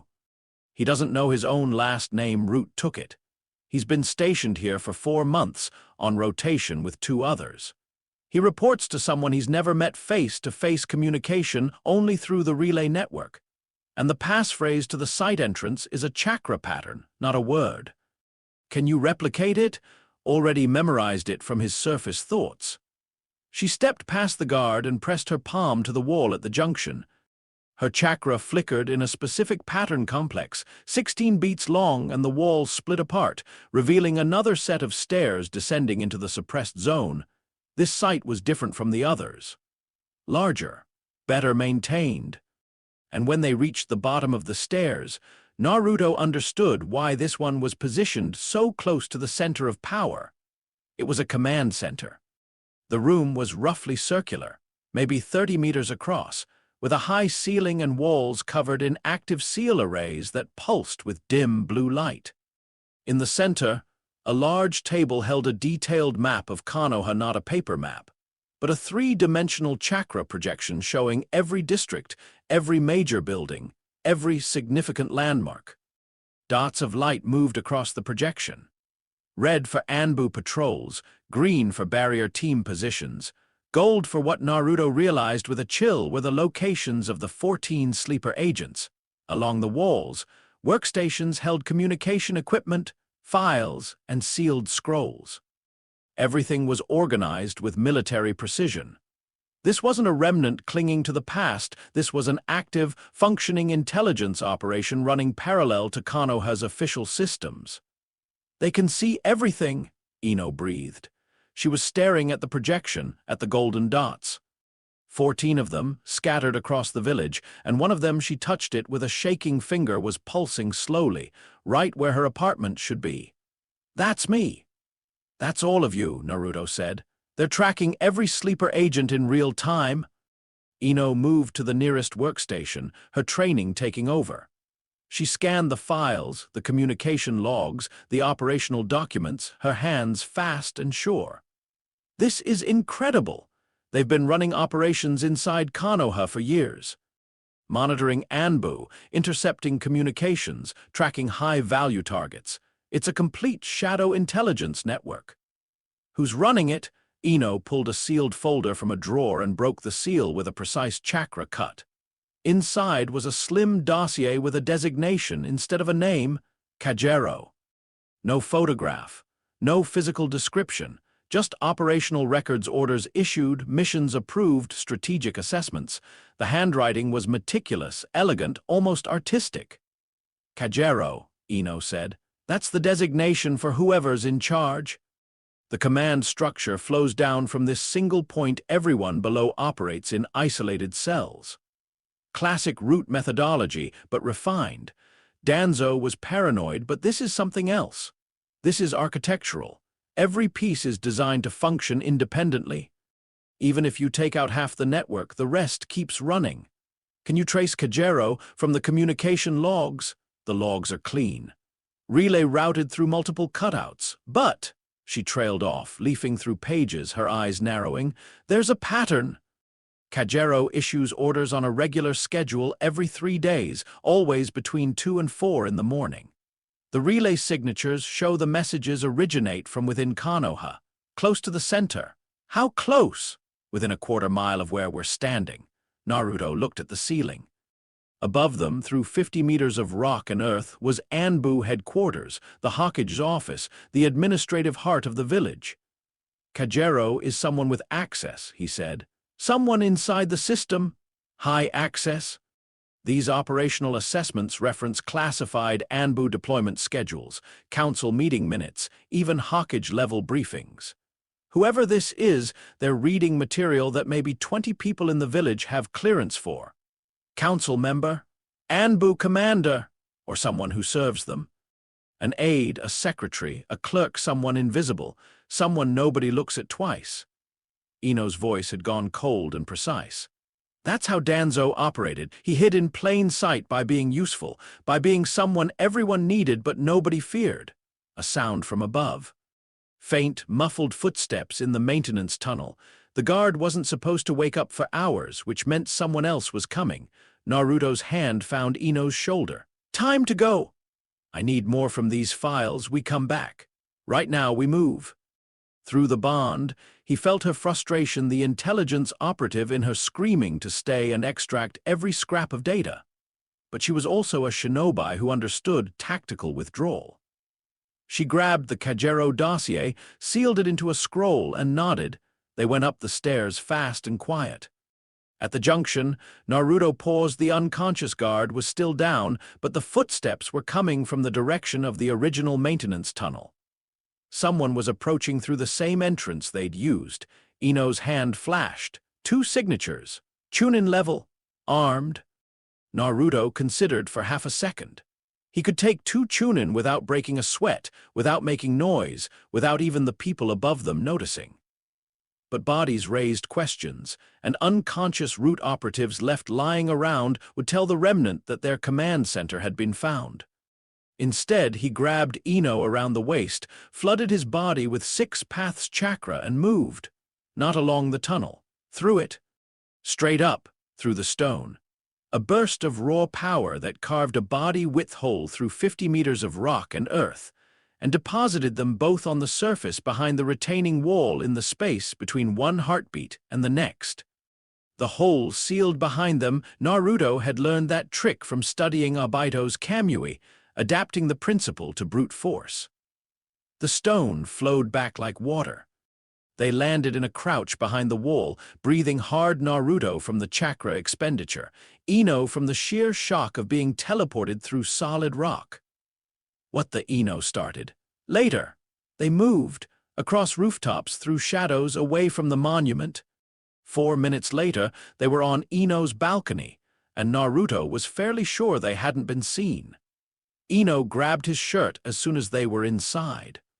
Not violently, she just fisted the fabric and held on, and through the bond he felt the adrenaline hitting her, the delayed reaction, the shaking that she was refusing to let show.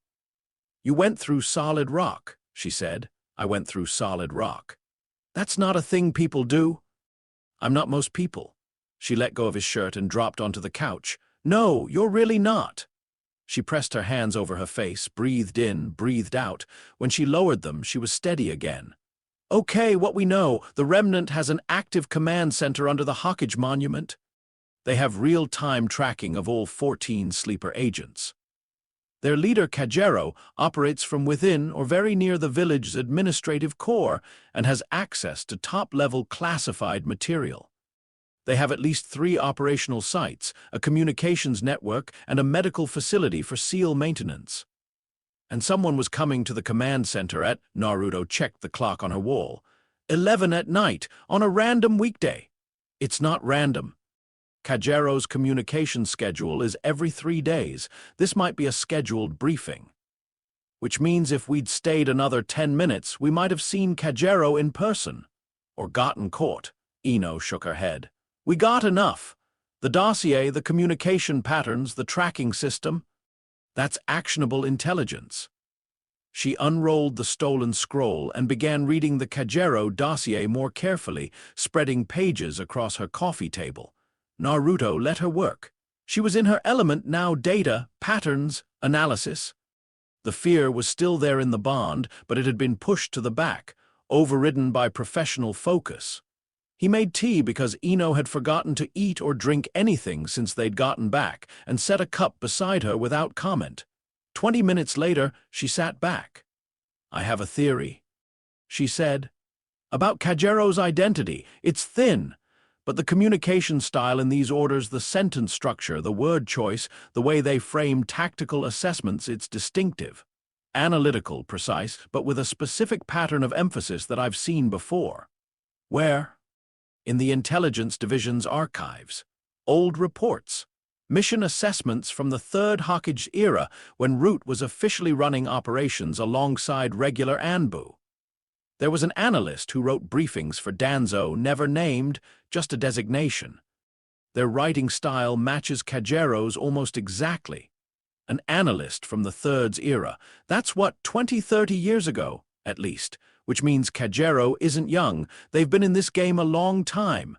Can you pull those old reports? I have access to the intelligence archives. I can cross-reference the analyst designation with personnel records. She paused. But that means going through the archives during my shift, which means using my official clearance, which means leaving a digital trail. Is there another way? Not without breaking into the archives after hours, which would definitely get noticed. She drummed her fingers on the table. I'll do it carefully. Bury the queries in routine research. I do analytical work anyway. Nobody will question me pulling old reports. Be careful. I'm always careful. You're the one who punches through mountains. He almost smiled. Through the bond, he felt her exhaustion, the day catching up, the emotional weight of everything pressing down. You need to sleep. You need to stop telling me when to sleep. Ino. She looked at him, and the mask slipped, just for a second. Underneath was the woman who'd learned 12 hours ago that her dead father had traded her freedom for her life, that there was a weapon in her head, and that the conspiracy went deeper than anyone had imagined. Her eyes were red-rimmed. Her hands were shaking again. Stay, she said. Then, quickly, on the couch, like last night on the balcony, but it's cold tonight. Naruto nodded. I'll be here. She disappeared into her bedroom.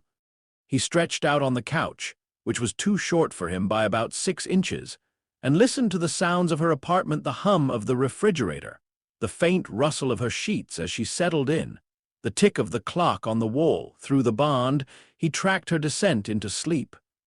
The fear and anger softened, blurred, dissolved into the formless static of unconsciousness. But underneath, in the deepest layer of the connection, something else moved, something that wasn't Ino.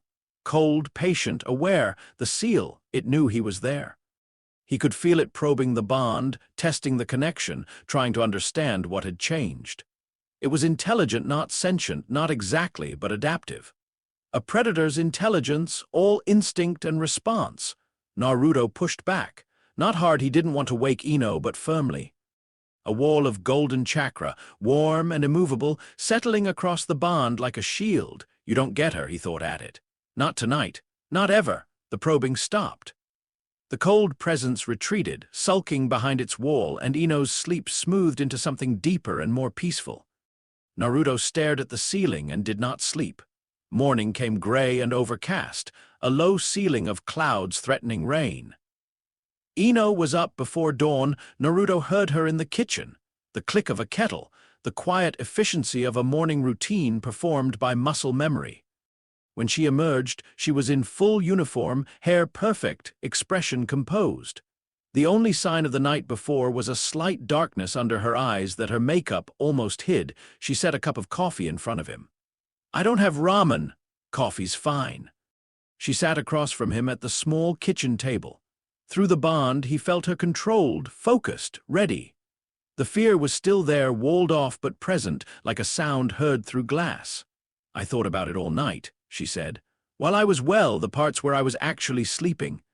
The construct, protocol bellflower, I could feel it, Naruto, in my dreams, like something sitting in the corner of my room watching me. I felt it too through the bond. It tested the connection. And, I told it to back off. It listened. Ino's eyes searched his face. For how long? Long enough, every night if I have to. She wrapped both hands around her coffee cup and looked down into it. I've been a shinobi since I was 12. I've fought in a war. I've been inside the minds of killers and madmen and things that don't have a name, and I have never been this scared. Naruto didn't try to tell her not to be scared. That would have been stupid and insulting. Instead, he said, "What do you need?" I need this thing out of my head. I need to know who Kagero is. I need to make sure the other 13 people with these seals are safe.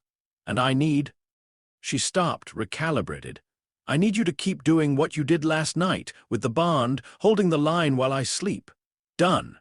It's not a small ask. Ino, there is nothing small about any of this, but there's also nothing here I'm not willing to do. So stop qualifying and just tell me what you need, she blinked. Something shifted in the bond, a crack in the controlled surface, warmth leaking through.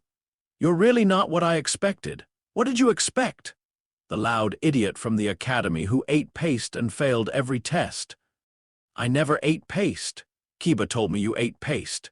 Kiba is a liar and his dog smells. The corner of her mouth twitched. Not a smile, but the ghost of one, and Naruto counted it as a win. They left for their respective days, Ino to the intelligence division, Naruto to his own agenda. He had a list now. Monitor the 3 root sites for activity patterns, continue researching the seal, and start quietly identifying the other 13 sleeper agents from the files.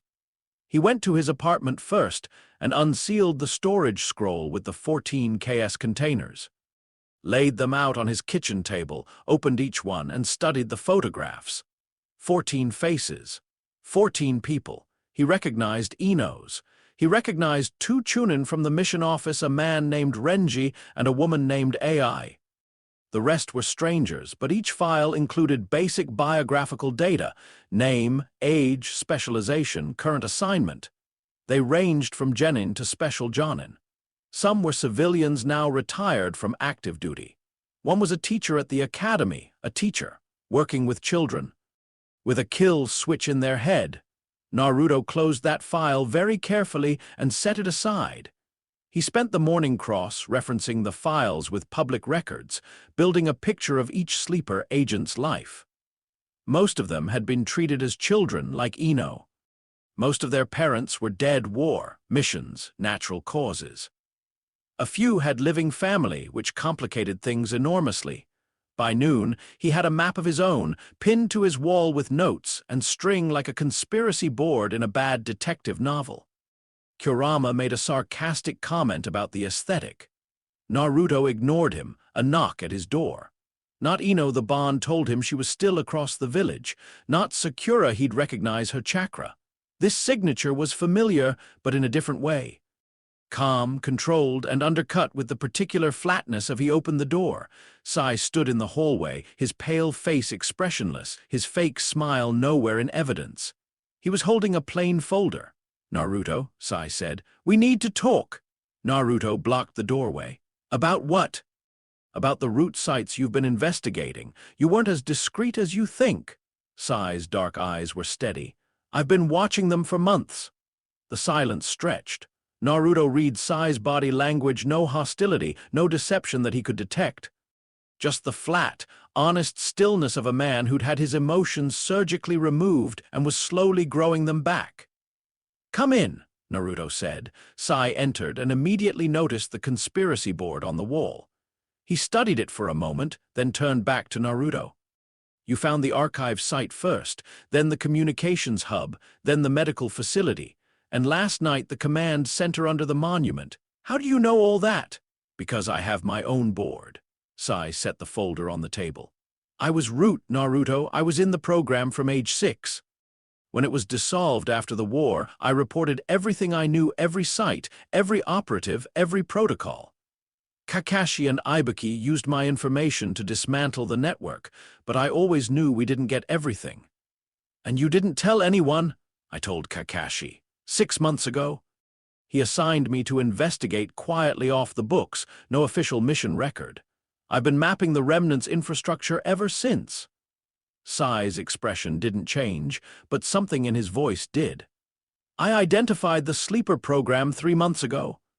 I've been trying to find the activation frequency. Naruto stared at him. You've known about Protocol Bellflower for 3 months. I knew about the program. I didn't know the details. The files were in the archive site, which I could never access. The barrier seals were too strong for me to penetrate without detection. You apparently tore through them like paper. Why didn't you come to me sooner? Because I didn't know who else might be compromised. Root's methodology is based on invisible integration sleeper agents who don't know they're sleepers, handlers who operate through cutouts, command structures that are invisible even to the people inside them. Until I could map the full network, approaching anyone was a risk. Sai paused. You accelerated my timeline. When you entered the archive site 2 nights ago, the Remnant noticed. The barrier disruption was detected. They've begun moving to a heightened operational state. Through the bond, Naruto felt a spike of alarm that wasn't his. Ino, across the village, reacting to something. He focused on the connection. She was startled, but not in danger. Not yet. What does heightened operational state mean? Naruto asked. Accelerated timelines, tighter security, and potentially activation of assets. Sai's voice was perfectly level. The sleeper agents, they may begin full activation sooner than planned. How soon? I don't know. That depends on Kajero, and I haven't been able to identify them. Naruto grabbed his jacket. Ino is at the intelligence division right now. If they're accelerating, Ino Yamanaka. Sai said the name without surprise. She's one of them. You knew, I suspected. Her profile matches the program parameters, but I had no confirmation until now.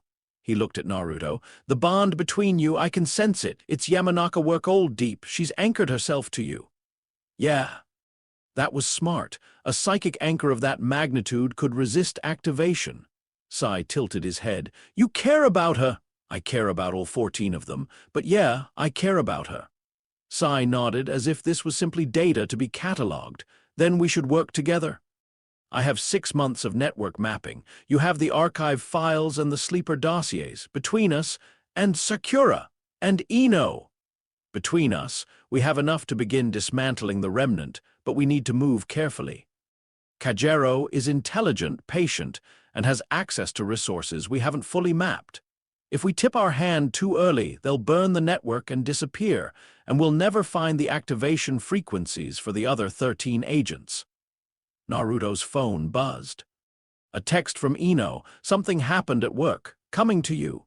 20 minutes. He showed Sai the message. Sai's expression didn't flicker, but he said, we should wait for her. She arrived in 18 minutes, not 20, and she came through the window because apparently nobody in Naruto's life used doors anymore. She landed in his living room, saw Sai, and went completely still. The bond surged with suspicion, hostility, and a sharp blade of fear. Sai was Root. Former Root, recovered, an ally, but to the woman who just learned what Root had done to her, the distinction wasn't immediately relevant. He's with us, Naruto said quickly. He's been investigating the Remnant for 6 months. Kakashi assigned him. Kakashi knows. Kakashi knows there's a Remnant network. He doesn't know about the sleeper program specifically. Ino's eyes hadn't left Sai. Through the bond, Naruto felt her running a rapid assessment: threat level, emotional state, reliability. Sai endured her scrutiny with the patience of a man accustomed to being distrusted. I was like you, Sai said quietly. Not a sleeper agent, my conditioning was different, but I was a weapon in someone else's hand. I know what that feels like. Something in Ino's expression shifted. Not trust, not yet, but the hostility dialed back a notch. Something happened at the intelligence division, she said, turning to Naruto. I was running those archive queries looking for the old analyst reports to match against Kajero's writing style, and my terminal locked me out. Locked you out? My clearance was temporarily suspended. The system flagged my queries as anomalous research patterns and kicked me to a review queue. That's never happened before. Someone modified the archive's security protocols specifically to flag the kind of search I was running. Sai and Naruto exchanged a look. Kajero knows, Sai said. They've been watching the archive access logs. Your queries triggered an alert.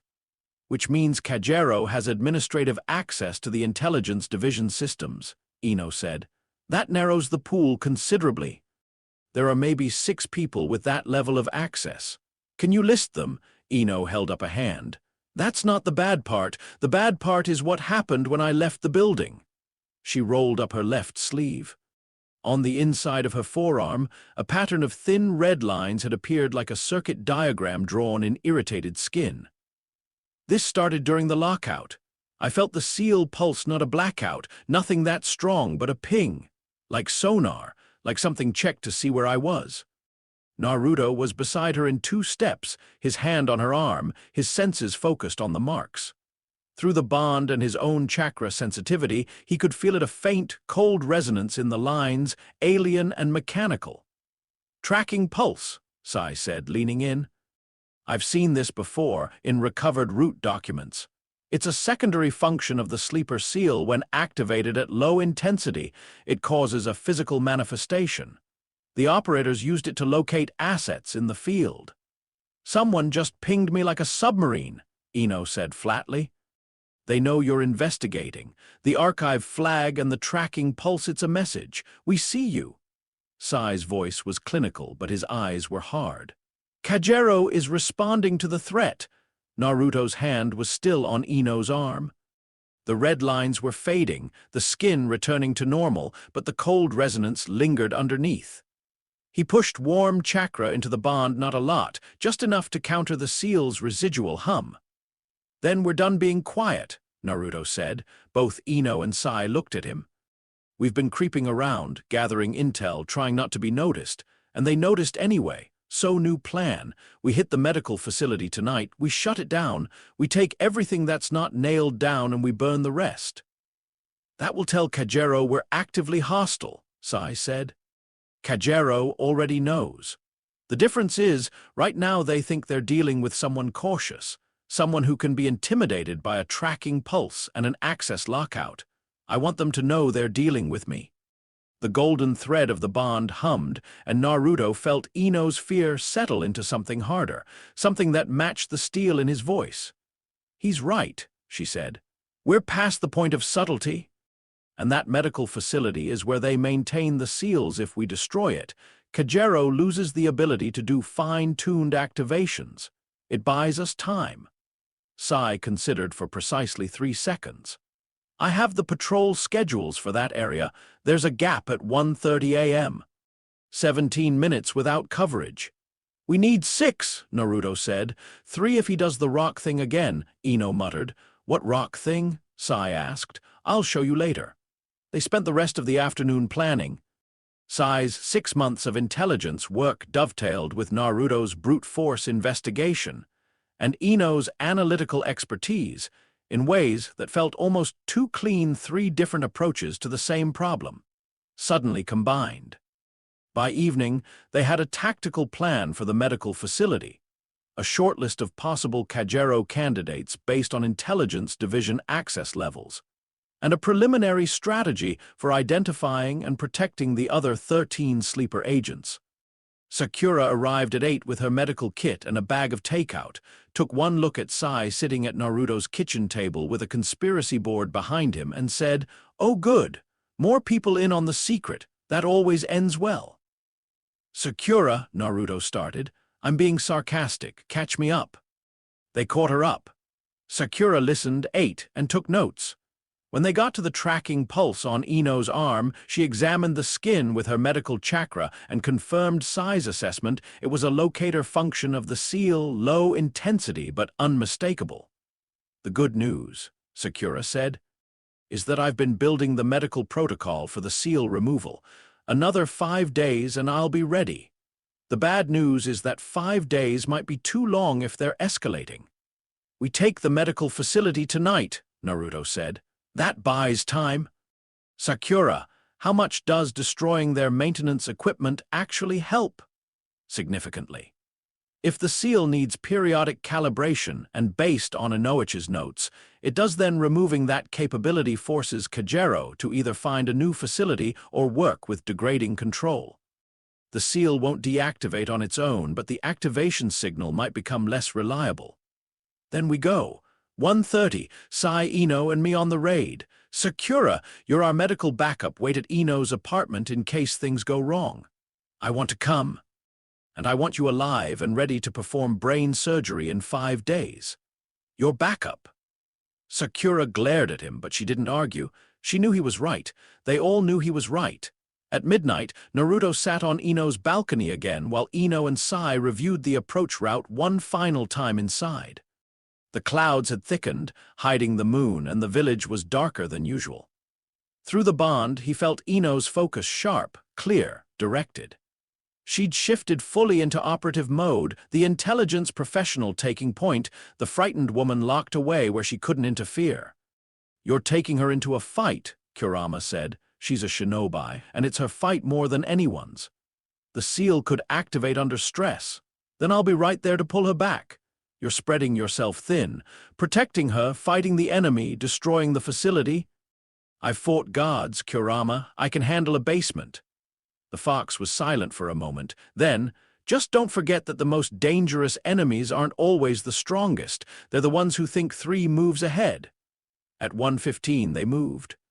The southern site, the medical facility, was under the empty house in the residential district. Sai led them through a route he'd mapped over months, avoiding every patrol, every sensor, every line of sight. They arrived at the house at 1:28, slipped inside through the back and descended into the cellar. Naruto went down first. The hidden door was still there, the stairs still descending into that antiseptic-smelling darkness.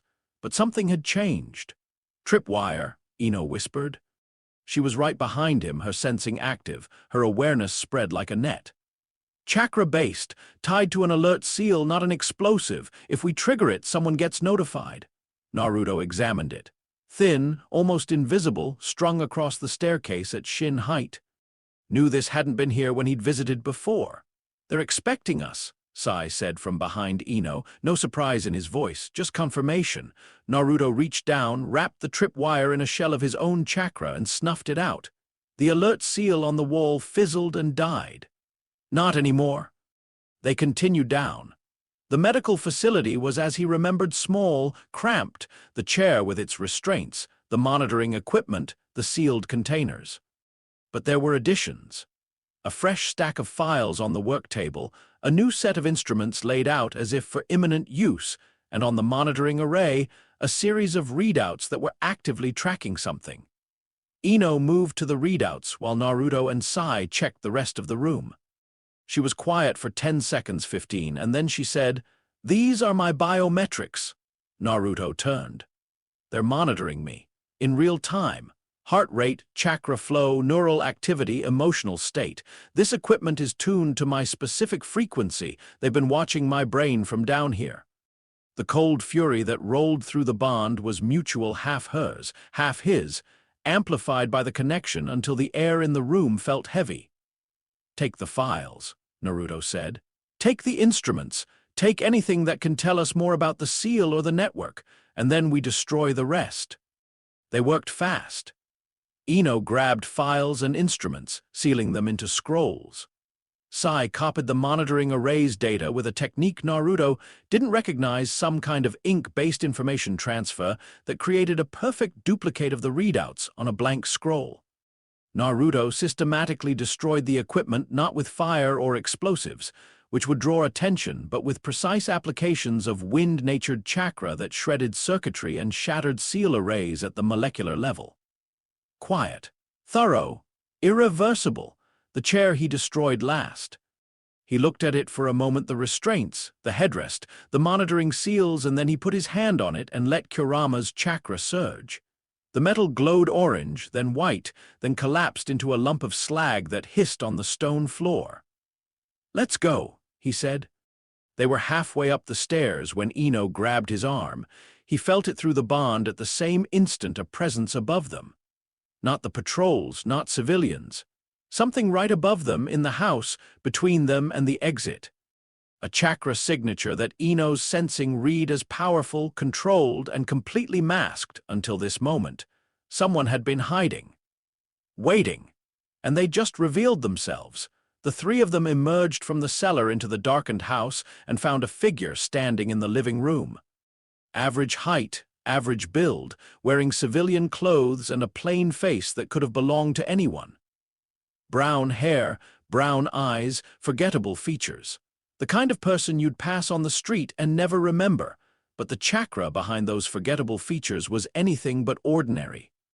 Naruto's sage, enhanced senses read it as deep, layered, tightly controlled, a shinobi of serious ability who had spent decades learning to be invisible. "Uzumaki Naruto," the figure said. The voice was mild, pleasant, utterly unremarkable. "I had hoped we might talk before it came to this." Naruto stepped forward, positioning himself between the figure and Ino. "You're with the remnant. I am the remnant, or rather its custodian." A slight inclination of the head. "You may call me Kajero." Ino tensed behind him. Sai's hand moved to his weapon pouch. Naruto didn't move at all. "You destroyed my medical facility," Kajero said. "That was precipitous." "You put a weapon in her head," Naruto said. "I'd call that a good reason."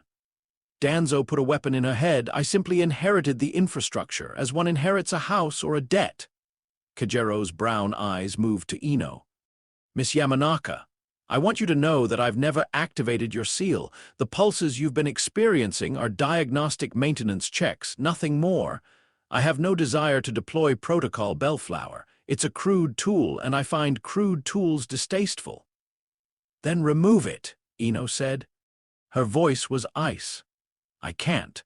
The seal is self-sustaining. It doesn't need the medical equipment you just destroyed. Even I can't remove it without killing you. Your father knew this. It's why he spent years searching for an alternative." A pause. "I respected your father, by the way. He was a good man in an impossible situation. Don't talk about my father." Kajero raised his hands, an unthreatening gesture, palms out. "I came here tonight to offer a conversation, not a confrontation.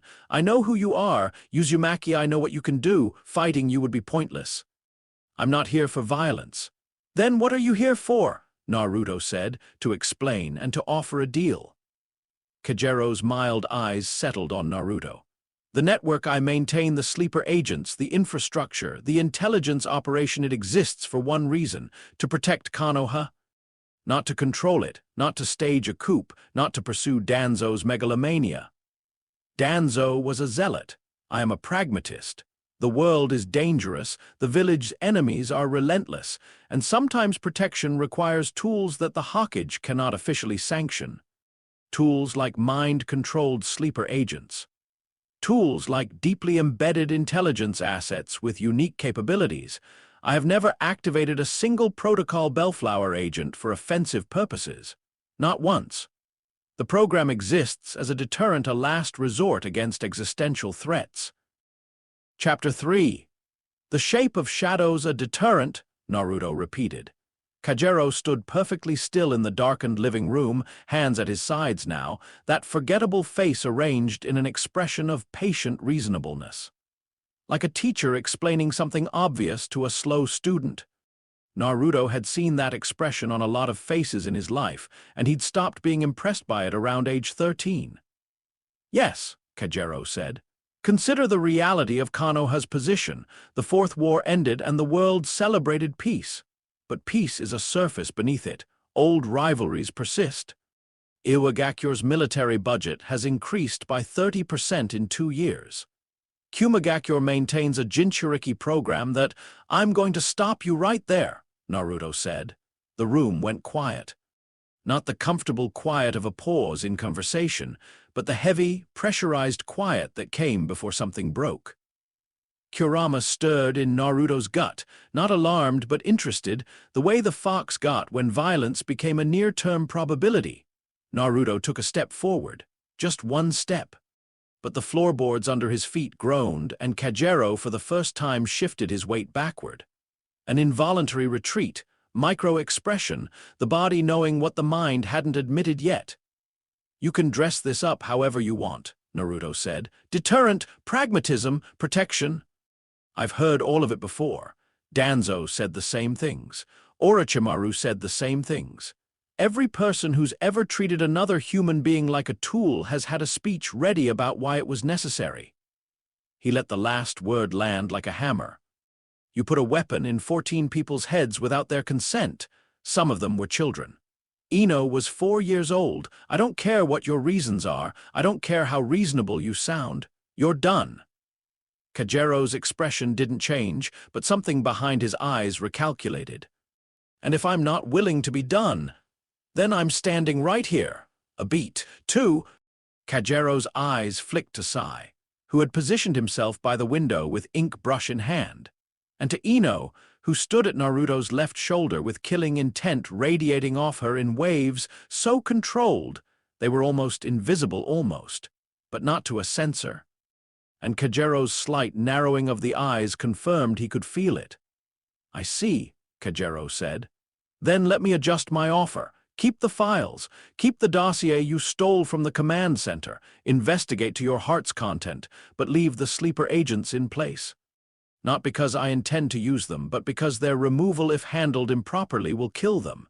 You need me for that." "I need Sakura for that," Naruto said. "And Ino's father already figured out the counter-frequency. You're not as essential as you think." For the first time, genuine surprise crossed Kagero's face. Brief, controlled, but real. "Inoichi's counter-frequency research, you found it, in a place you never thought to look." Kagero was quiet for 3 seconds. Naruto counted. When Kagero spoke again, the pleasant mask had thinned, and something sharper showed underneath. "Then you understand what using that frequency entails. The construct will activate. The fail-safe personality will fight for survival. And if your chakra control isn't perfect, if you push too hard, too fast, you'll burn out her neural pathways and leave her brain dead."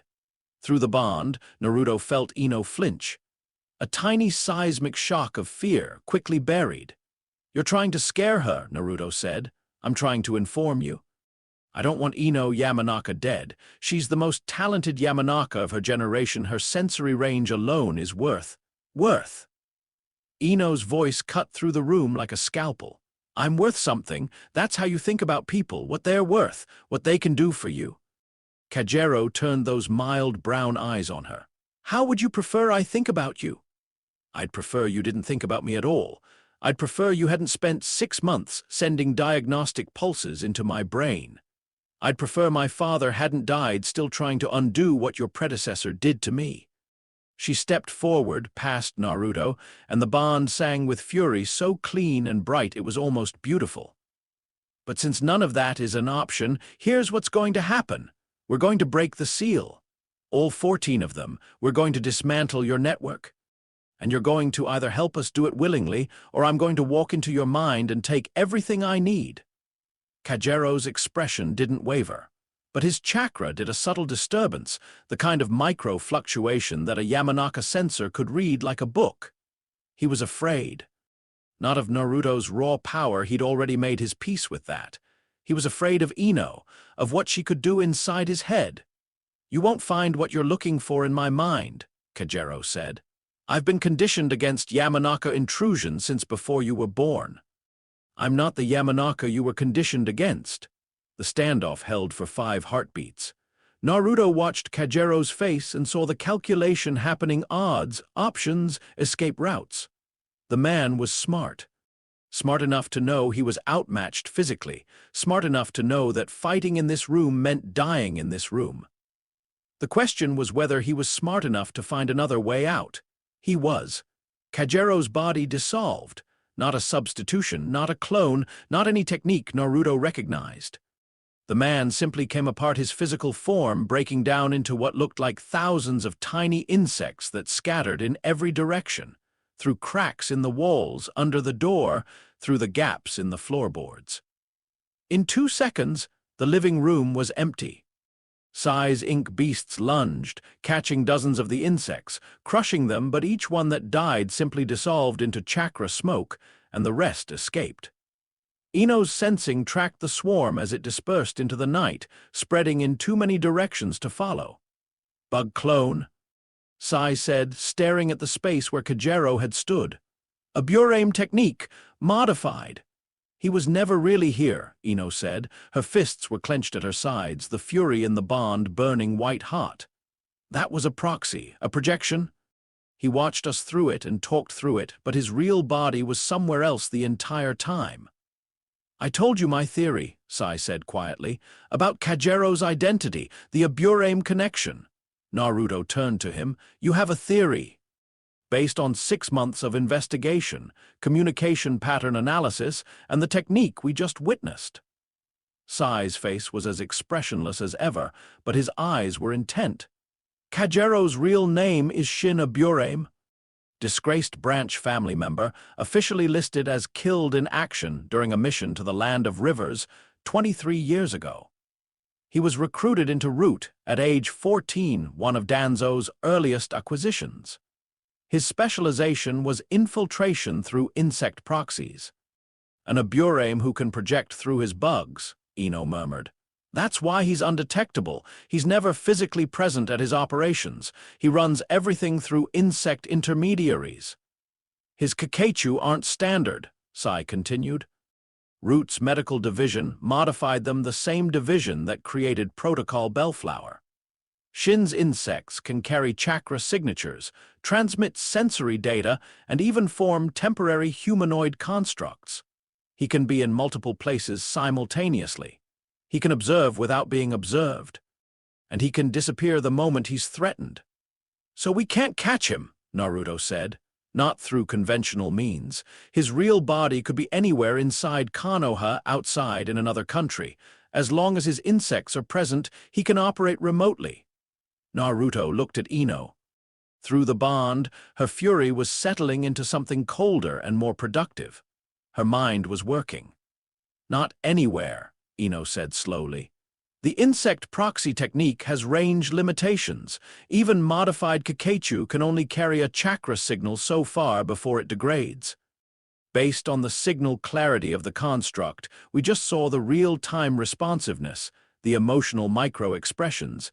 The detail of the projection Shin's real body is within 5 kilometers of this location." "That's still a lot of ground to cover," Sai said. "Not for me." Ino tapped her temple. "I felt his chakra signature through the proxy. It's diluted, filtered through the bugs, but it's there. If I can isolate that signature and amplify it through the sensing network at Intelligence Division, you just got locked out of the Intelligence Division's systems. Out of the archive database. Not the sensing arrays. Those are a different system entirely, and my access is tied to my security clearance, not an individual terminal.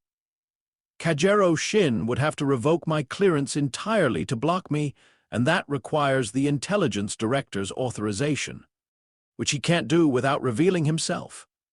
Naruto felt something shift in the room's dynamic. They'd been on the defensive, reacting, investigating, hiding.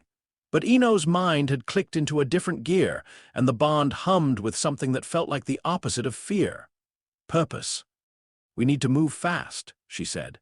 "Shin knows we have the files, the dossier, and Inoichi's research. He knows his medical facility is destroyed. He's going to accelerate whatever his endgame is." "What is his endgame?" Naruto asked. "Control," Sai said, "but not the kind Danzo wanted. I've studied his operational patterns for 6 months.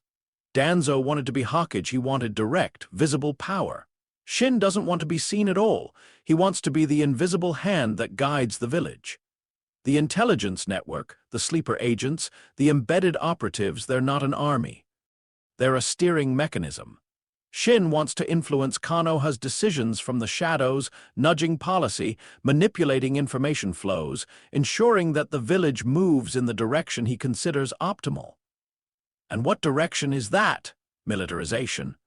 Shin believes the peace following the Fourth War is temporary, and that Konoha's response to mobilization, diplomatic engagement, reduced military spending is suicidal. He wants the village on a permanent war footing. Every decision his network has influenced has pushed toward that goal. Increased border patrols, expanded weapons research, harder stances in diplomatic negotiations. He's not wrong that peace is fragile," Ino said, and Naruto felt the complexity of that statement through the bond her intelligence training fighting with her moral outrage. "But you don't protect peace by turning people into weapons without their consent." "No," Naruto said, "you don't." They left the house separately, taking different routes back to avoid establishing a pattern. Naruto and Ino went together. The bond made separation impractical at this point, and neither of them mentioned that the practical consideration was also an emotional one. The rain had started while they were underground, thin, cold, persistent. Konoha's rooftops gleamed under the streetlights, and the gutters ran with silver water. They moved across the wet tiles in silence, Ino's sensing guiding them around patrols until they reached her apartment. Inside, Ino stripped off her wet jacket and draped it over a chair. Her hair was damp, clinging to her neck and shoulders, and she looked tired in a way that went deeper than physical exhaustion.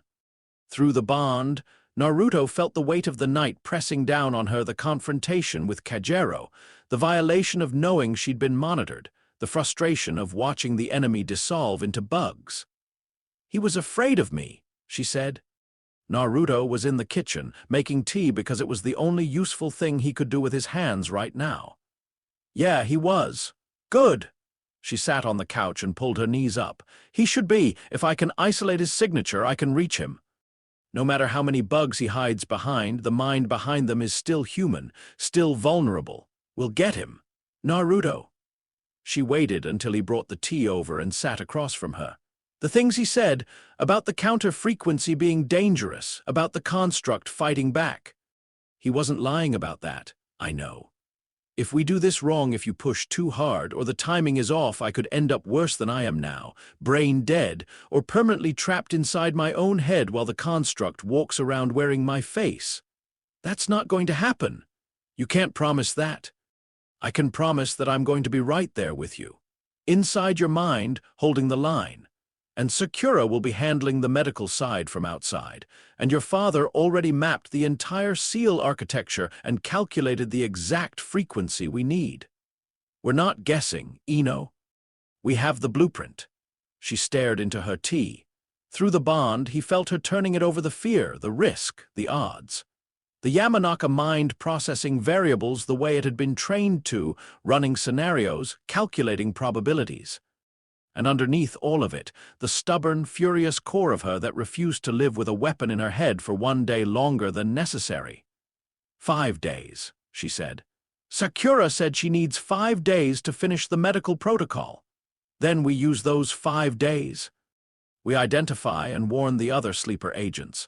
We locate Shin's real body, and we make sure that when we go in to break the seal, we've got every possible advantage. Ino set down her tea. The other agents? We can't just tell them Inoichi's note said the shock of learning could trigger partial activation, and we don't have bonds with them the way you have with me. No, but Sai has contacts, former root operatives who were deprogrammed after the war. Some of them might be able to approach the sleeper agents carefully, lay the groundwork. And the ones who are already experiencing symptoms. Blackouts, memory gaps. If Shin is running diagnostic pulses on all 14 of us, some of them might be deteriorating faster than me. It was a good point, and it knotted Naruto's stomach. 14 people, 14 ticking clocks. He could feel the weight of it settling onto his shoulders, and through the bond, Ino felt it too. "One thing at a time," he said. "You first, then the others." That's selfish. It's strategic. You're the strongest Yamanaka of your generation, Shin said it himself.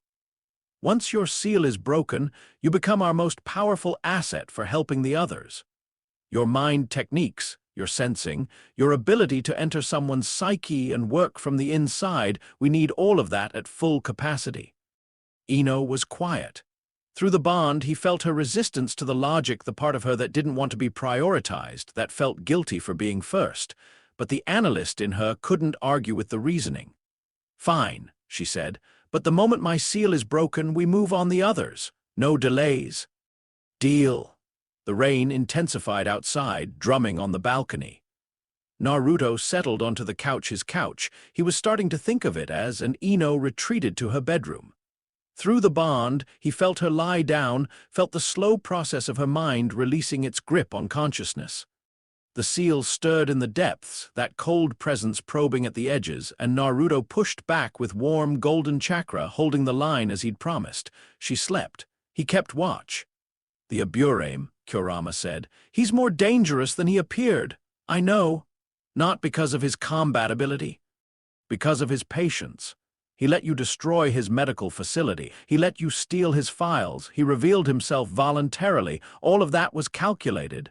He was testing us. He was showing you that he can afford to lose pieces. The medical facility, the command center, the files, they're expendable. Whatever his real advantage is, we haven't seen it yet. What do you think it is? If I were him, the 14 sleeper agents, not as weapons, as hostages. He told you the seals are self-sustaining. If he can trigger a full activation remotely, he doesn't need infrastructure. He just needs the frequency. And if you push him too hard, too fast, he activates all of them at once. 14 people losing their minds simultaneously in a village that just finished rebuilding from a war. The chaos alone would be catastrophic, never mind the combat capabilities of the constructs. Naruto closed his eyes. So we need to be able to block the activation signal for all 14 simultaneously. That would require knowing the exact frequency for each agent and having enough chakra to project a counter signal across the entire village. I have enough chakra. You do, but frequency specificity is the problem. Each seal is tuned differently. You'd need the individual frequencies for all 14 agents, and the only source for that information is either the files you've already collected or Shin himself. The files. Ino and Sakura can extract the frequencies from the seal architecture data. Possibly, if the data is complete. If Inoichi's research generalizes to all 14 seals and not just Ino's. Then we check. Tomorrow, today, it's already past 3 in the morning. Today, Naruto didn't sleep. He lay on the couch and listened to the rain and felt Ino's sleeping mind through the bond and thought about 14 people who didn't know they were carrying bombs. He thought about Shin Aburame, patient and invisible, running his shadow government from behind a wall of insects. He thought about Inoichi, dead on a battlefield with his last thought aimed at a daughter he couldn't save. He thought about the war and how everyone had believed it was the end of something, the final battle, the last enemy, and how naive that seemed now because the real enemies had never been on the battlefield. They'd been in the basement, in the files, in the infrastructure. They'd been in the village all along. Dawn came, gray and wet. Ino emerged looking slightly better than yesterday. The deep circles under her eyes had faded, and through the bond, her emotional state was steadier. The nightly vigil was working. Having someone hold the line while she slept was making a measurable difference. She made coffee. He made toast, because that was the limit of his kitchen skills. They ate in a silence that had become comfortable, two people with a shared rhythm that the bond had accelerated but not created. I had a dream, Ino said, buttering toast with mechanical precision. Or the construct had a dream and I watched it. Naruto set down his cup. What kind of dream? Combat scenarios. The construct was running simulations, fighting, killing, assessing threats. It was training in my sleep, practicing. She looked up at him and her eyes were hard. It's getting ready, Naruto. It knows something is coming. Then we don't make it wait. He sent messages to Sai and Sakura, meeting at Naruto's apartment noon. Urgent.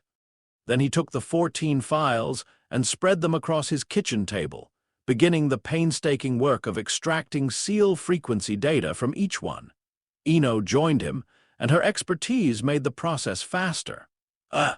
She could read the technical notation that Naruto struggled with, and her understanding of Yamanaka seal theory let her fill in gaps that the files left ambiguous. By 11, they had preliminary frequency data for 9 of the 14 agents. The other 5 files don't include enough technical detail, Ino said, rubbing her eyes. They were sealed differently, maybe by a different operator. We'd need to scan them directly to get their frequencies. Sakura can do that. Sakura can do the medical scan, but interpreting the results requires Yamanaka training. I'd need to be present for each scan. 5 people we need to approach, convince, and scan without triggering their seals or alerting Shin. In 5 days or less. We'll manage. She gave him a look that was equal parts exasperation and something warmer. Your optimism is either your best quality or your worst. I can never decide. It's kept me alive this long. So has dumb luck. That too. Sai arrived at noon, coming through the window with a scroll in his hand and paint stains on his fingers. Sakura came 10 minutes later through the front door like a civilized person, carrying a bag that clanked with medical equipment. Naruto briefed them on Kagero's identity, Shin Aburame, the bug proxy confrontation, and the emerging plan. Sai added his intelligence, Sakura added her medical assessment, and Ino held the analytical center, weaving everything together. The critical path is the frequencies, Ino said, pointing to the gap in their data. 9 confirmed, 5 unknown. Sakura, can you develop a rapid scan protocol, something we can use in the field on people who don't know what's happening to them? A covert neural scan. Sakura frowned. That's ethically questionable. So is having a kill switch in their heads without their knowledge. Point taken.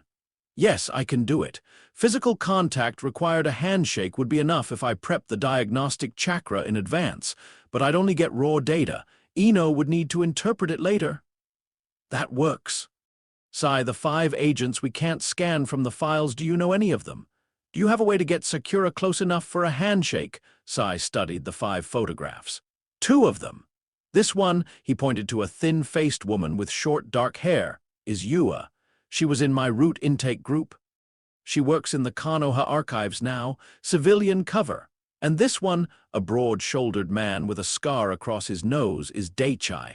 He's a gate guard. I see him regularly. Can you introduce Sakura naturally? I can arrange encounters. Yua visits the art supply shop near my apartment. Daichai is always at the south gate during day shifts. The other 3 I don't know, Sai continued, looking at the remaining photos. A retired Chunin named Masa, currently living in the Eastern Residential District. An academy teacher named Fumiko, and a genin named Ren who works at the hospital as an orderly. The hospital, Sakura's expression tightened. One of them is at my hospital, has been for 3 years based on the file. The room was quiet for a moment. The implications settled over them like dust. All right, Naruto said. Here's the plan for the next 5 days. Sakura finishes the medical protocol for the seal removal and develops the rapid scan technique. Sai arranges contact with the 5 unknown agents for frequency extraction. Ino continues working at intelligence normal routine, but use your access to track Shin's communication patterns. And you! Ino raised an eyebrow. I'm going to find Shin's real body. Everyone looked at him. He's within 5 kilometers, Naruto said. Ino confirmed that from the proxy's signal quality. 5 kilometers from the house where we met him, that's a circle covering most of Konoha and some area outside the walls. But I've got something Shin doesn't know about. He held up his hand. Golden chakra flickered across his fingers, not Kurama's orange-red, but the deeper, warmer gold of 6 paths energy. Sage mode tracks natural energy. Shin's suppression barriers block it. But 6 paths, Senjutsu doesn't use natural energy the same way it reads the truth of things. Living beings, their intentions, their nature. Shin can hide from sensors. He can hide from Anbu. He can't hide from this. You're going to scan the entire village, Sai said. The entire village and everything within 5 kilometers of it. Every mind, every chakra signature. I'm looking for someone whose nature reads as a burame. The symbiotic insect relationship has a distinctive signature, but who's officially dead. Someone who shouldn't exist. That's, Sakura started, then stopped. Can you actually do that? Scan that many people at once? I linked with every allied shinobi during the war, thousands of them simultaneously. This is a smaller area and fewer people. Yeah, I can do it. When? Tonight. It takes concentration, and I need to be elevated. The Hokage monument would be ideal, but it's compromised. The hospital roof should work. I'll clear the roof for you, Sakura said. Maintenance access, nobody will question it. Good. They broke up the meeting with assignments and timelines. Sai left first, headed to arrange his casual encounters with the unknown agents. Sakura followed, already muttering about rapid scan chakra calibrations. Ino stayed. She stood at the conspiracy board, studying the web of connections they'd built: names, locations, timelines, frequencies. Her fingers traced the lines between nodes, and through the bond, Naruto felt her mind working at full capacity. It was extraordinary to feel from the inside, like standing next to an engine running at peak performance, every component synchronized, every process optimized. Naruto? She said without turning around. Yeah. Last night when Shin's proxy was talking, he said the seal is self-sustaining, that even he can't remove it. He also said fighting me was pointless, and then he ran away. I'm not taking his word for anything. But what if he's right about that specific thing? What if the counter frequency doesn't work? What if Sakura's protocol fails? What if the construct is stronger than we think? He crossed the room and stood next to her at the board. Then we try again, and again, and again until it works. That's not a strategy. That's stubbornness. Stubbornness has gotten me further than strategy ever has. She turned to face him. They were closer than they'd normally stand, but the bond had collapsed the normal boundaries of personal space. When you could feel someone's emotions, their fear and hope and fury, the physical distance between your bodies started to feel irrelevant. "I'm scared," Ino said. Not a confession, a statement of fact, delivered with the same precision she'd used to brief them on intelligence data. "I'm scared of the construct. I'm scared of what happens if we fail. And I'm scared of what happens if we succeed, because even if the seal breaks, I'll still be someone who was used. Someone whose father traded her freedom for her life. That doesn't go away. No, it doesn't." Naruto didn't reach for platitudes. She deserved better than that. But you'll be someone who chose to fight, who chose to trust, who stood up and said this is mine when someone tried to take it from you. That matters more than what was done to you. The bond thrummed between them.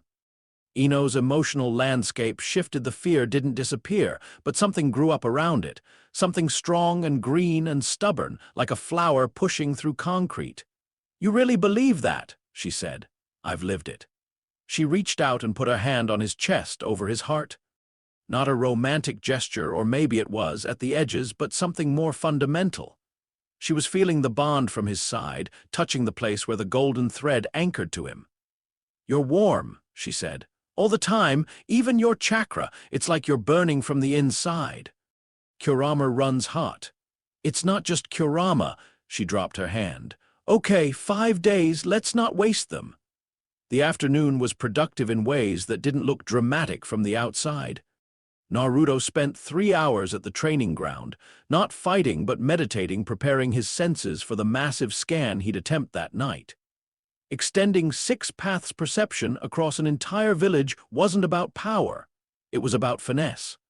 He needed to touch every mind lightly enough to read it without being felt, which meant controlling an output that was designed for combating gods and applying it with surgical precision.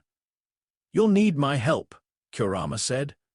"The 6 paths chakra gives you the perception, but filtering that much data requires processing power. I can handle the sorting, identifying anomalies, flagging Aburame signatures. Like a search filter. Like a very sophisticated, very handsome search filter. You're welcome." "Thanks, Kurama." "Also, the Yamanaka woman, Ino. What about her? Her construct, the weapon persona, I've been thinking about it."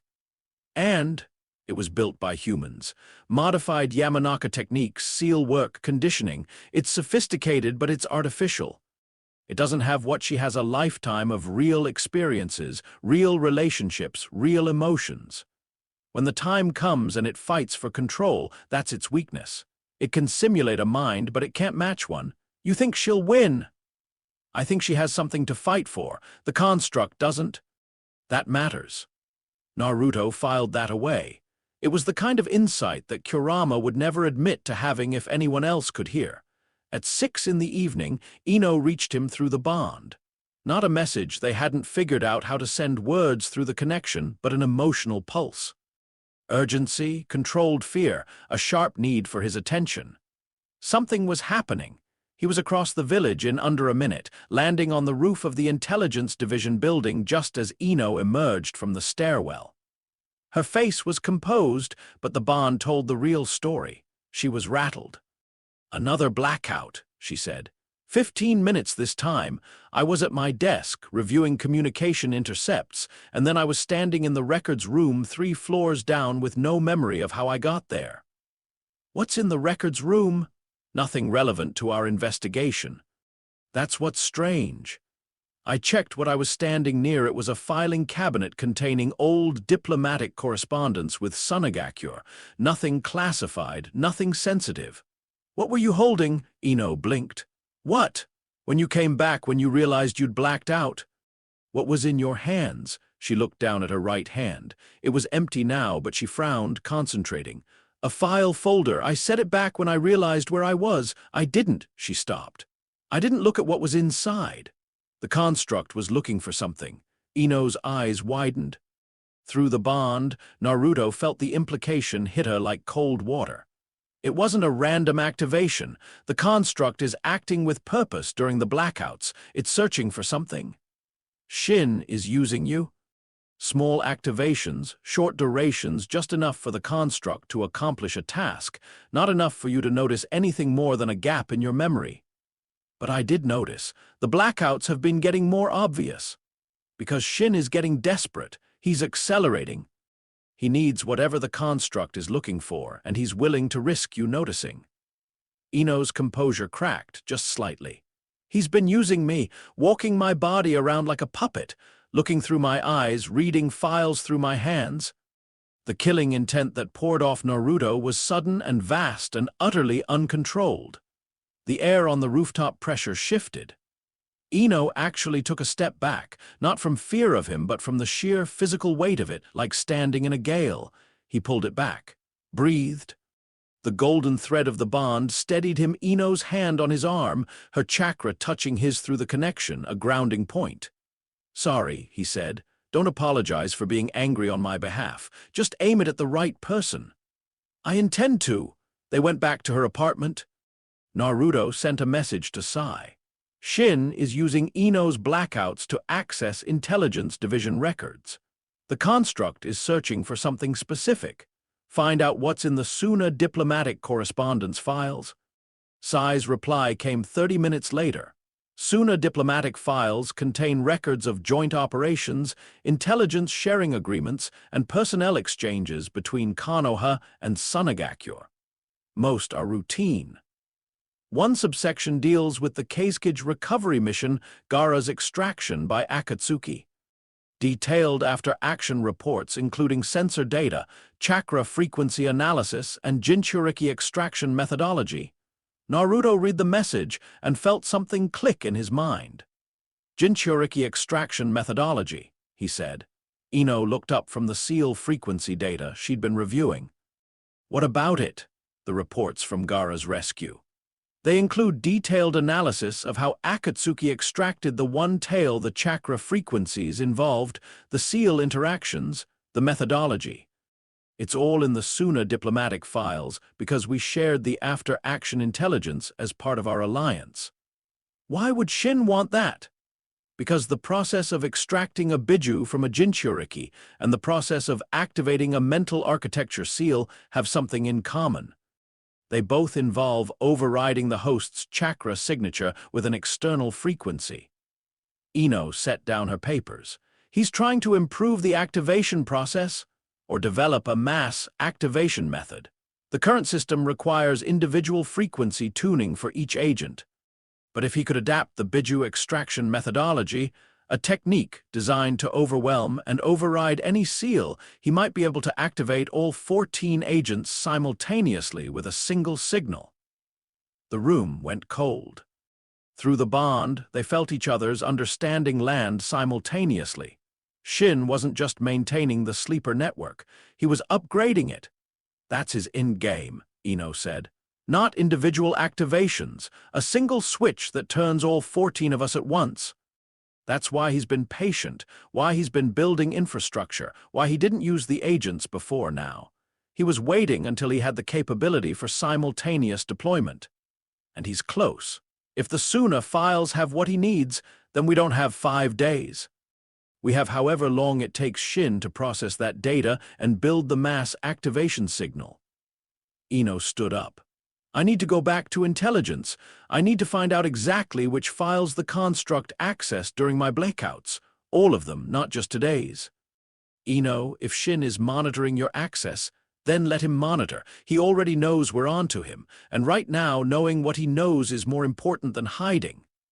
She grabbed her vest. Come with me. If I black out while I'm searching, you pull me back through the bond.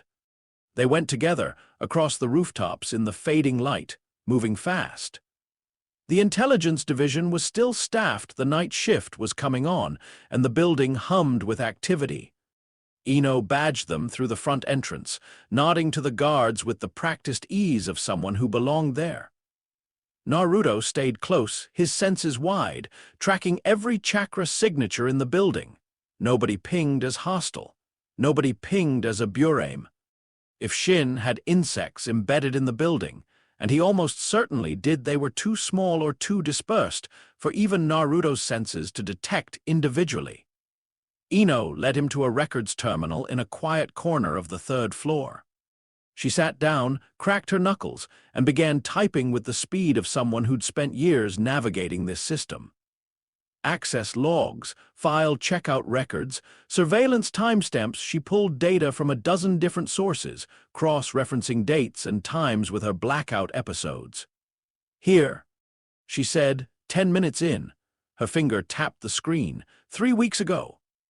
I logged a blackout at 11 in the morning, 20 minutes of lost time. The system shows me accessing files in the strategic analysis section during that window. Specifically, a report on Konoha's barrier defense network, architecture, frequencies, coverage gaps. He's mapping the village's defenses. It gets worse. 6 weeks ago, another blackout. The construct accessed personnel files for the Anbu Rapid Response Team, deployment protocols, response times, communication frequencies. He's planning how to neutralize Anbu when he activates the agents. Ino kept pulling records. Each blackout episode corresponded to a specific intelligence access.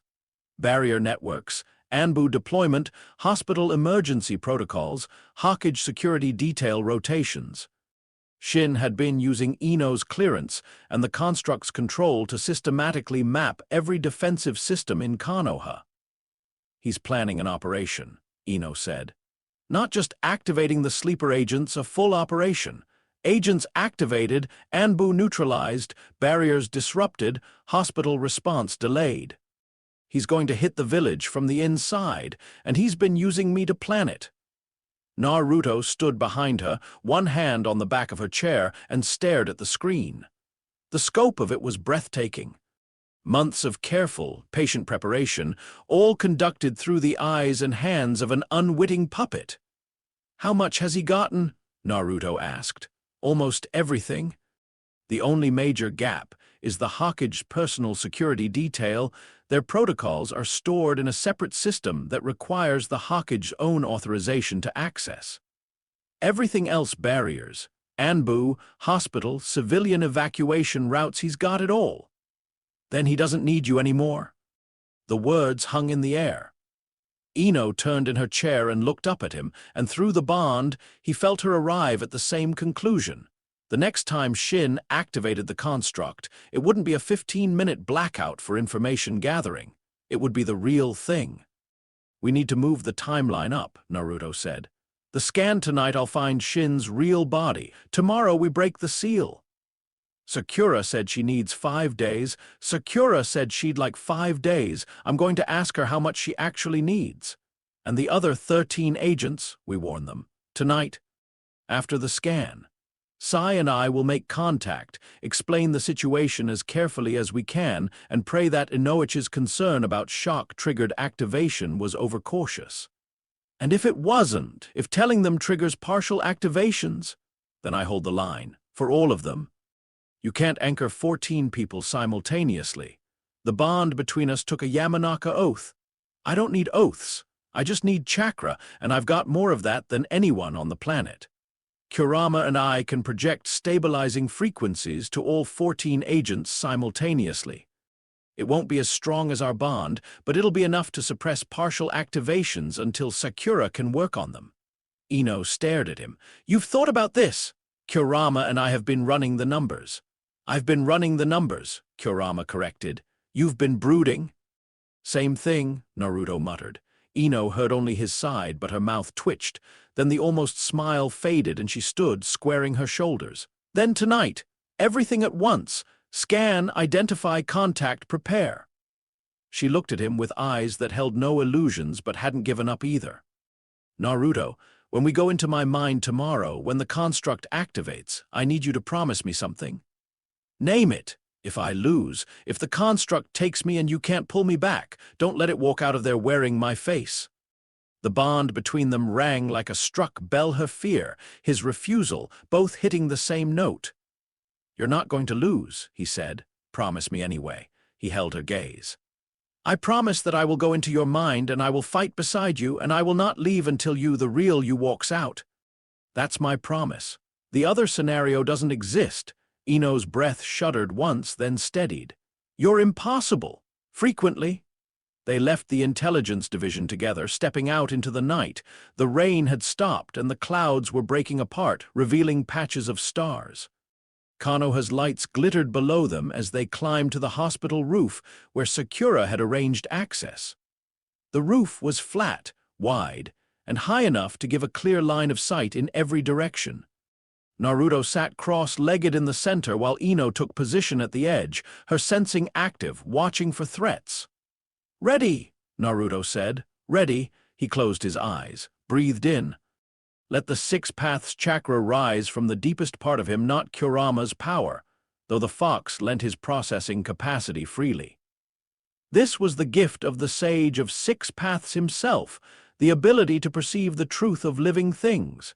His awareness expanded. It was like stepping from a closet into a cathedral. The village bloomed around him in golden light, not visual, not auditory, but a sense beyond senses. Every living being within 5 kilometers became a point of light in his perception, each one unique, each one carrying the unmistakable signature of an individual existence. He could feel their emotions, their natures, the fundamental character of their chakra. Thousands of lights. The entire population of Konoha laid bare, Kurama sorted. The fox's consciousness worked alongside his, filtering the flood of data with inhuman efficiency. Civilian, shinobi, each signature catalogued and dismissed in microseconds. They were looking for one specific thing, an Aburame symbiotic signature attached to a mind that shouldn't exist. Seconds passed. The scan deepened, pushing past surface-level awareness into the structures beneath the village. The 3 root sites showed up as Void's dead zones where the suppression barriers still held. Inside the Eastern Communications Hub, Naruto detected 2 signatures. Guards, low level, unremarkable. The command center under the monument was empty. The destroyed medical facility was dead. He pushed further. Past the village walls into the surrounding forest and farmland. The 5-kilometer radius encompassed training grounds, the forest of death, scattered homesteads, patrol posts, more signatures, more lights. None of them matched. "There," Kurama said, Naruto focused. The fox had flagged something not inside the village, but at the very edge of his range. Northwest, approximately 4.8 kilometers from the hospital roof. A signature that was partly human, partly insect, the symbiotic blend unique to the Aburame clan, but twisted, modified. The insect component was far more dominant than in any normal Aburame, as if the man had been gradually surrendering his humanity to his Kakechu for decades. The signature was underground, deep underground, and it was surrounded by millions of insects, a living barrier of Kakechu that blanketed the area in a deadening shroud of chitinous white noise. "Got him," Naruto said. Ino was at his side immediately. "Where?" "Northwest, edge of the forest of death, almost 5 kilometers out. He's underground, buried in bugs." Naruto opened his eyes and the world snapped back to normal. Deep, deeper than the root sites, and heavily protected. The insect density around his position is enormous.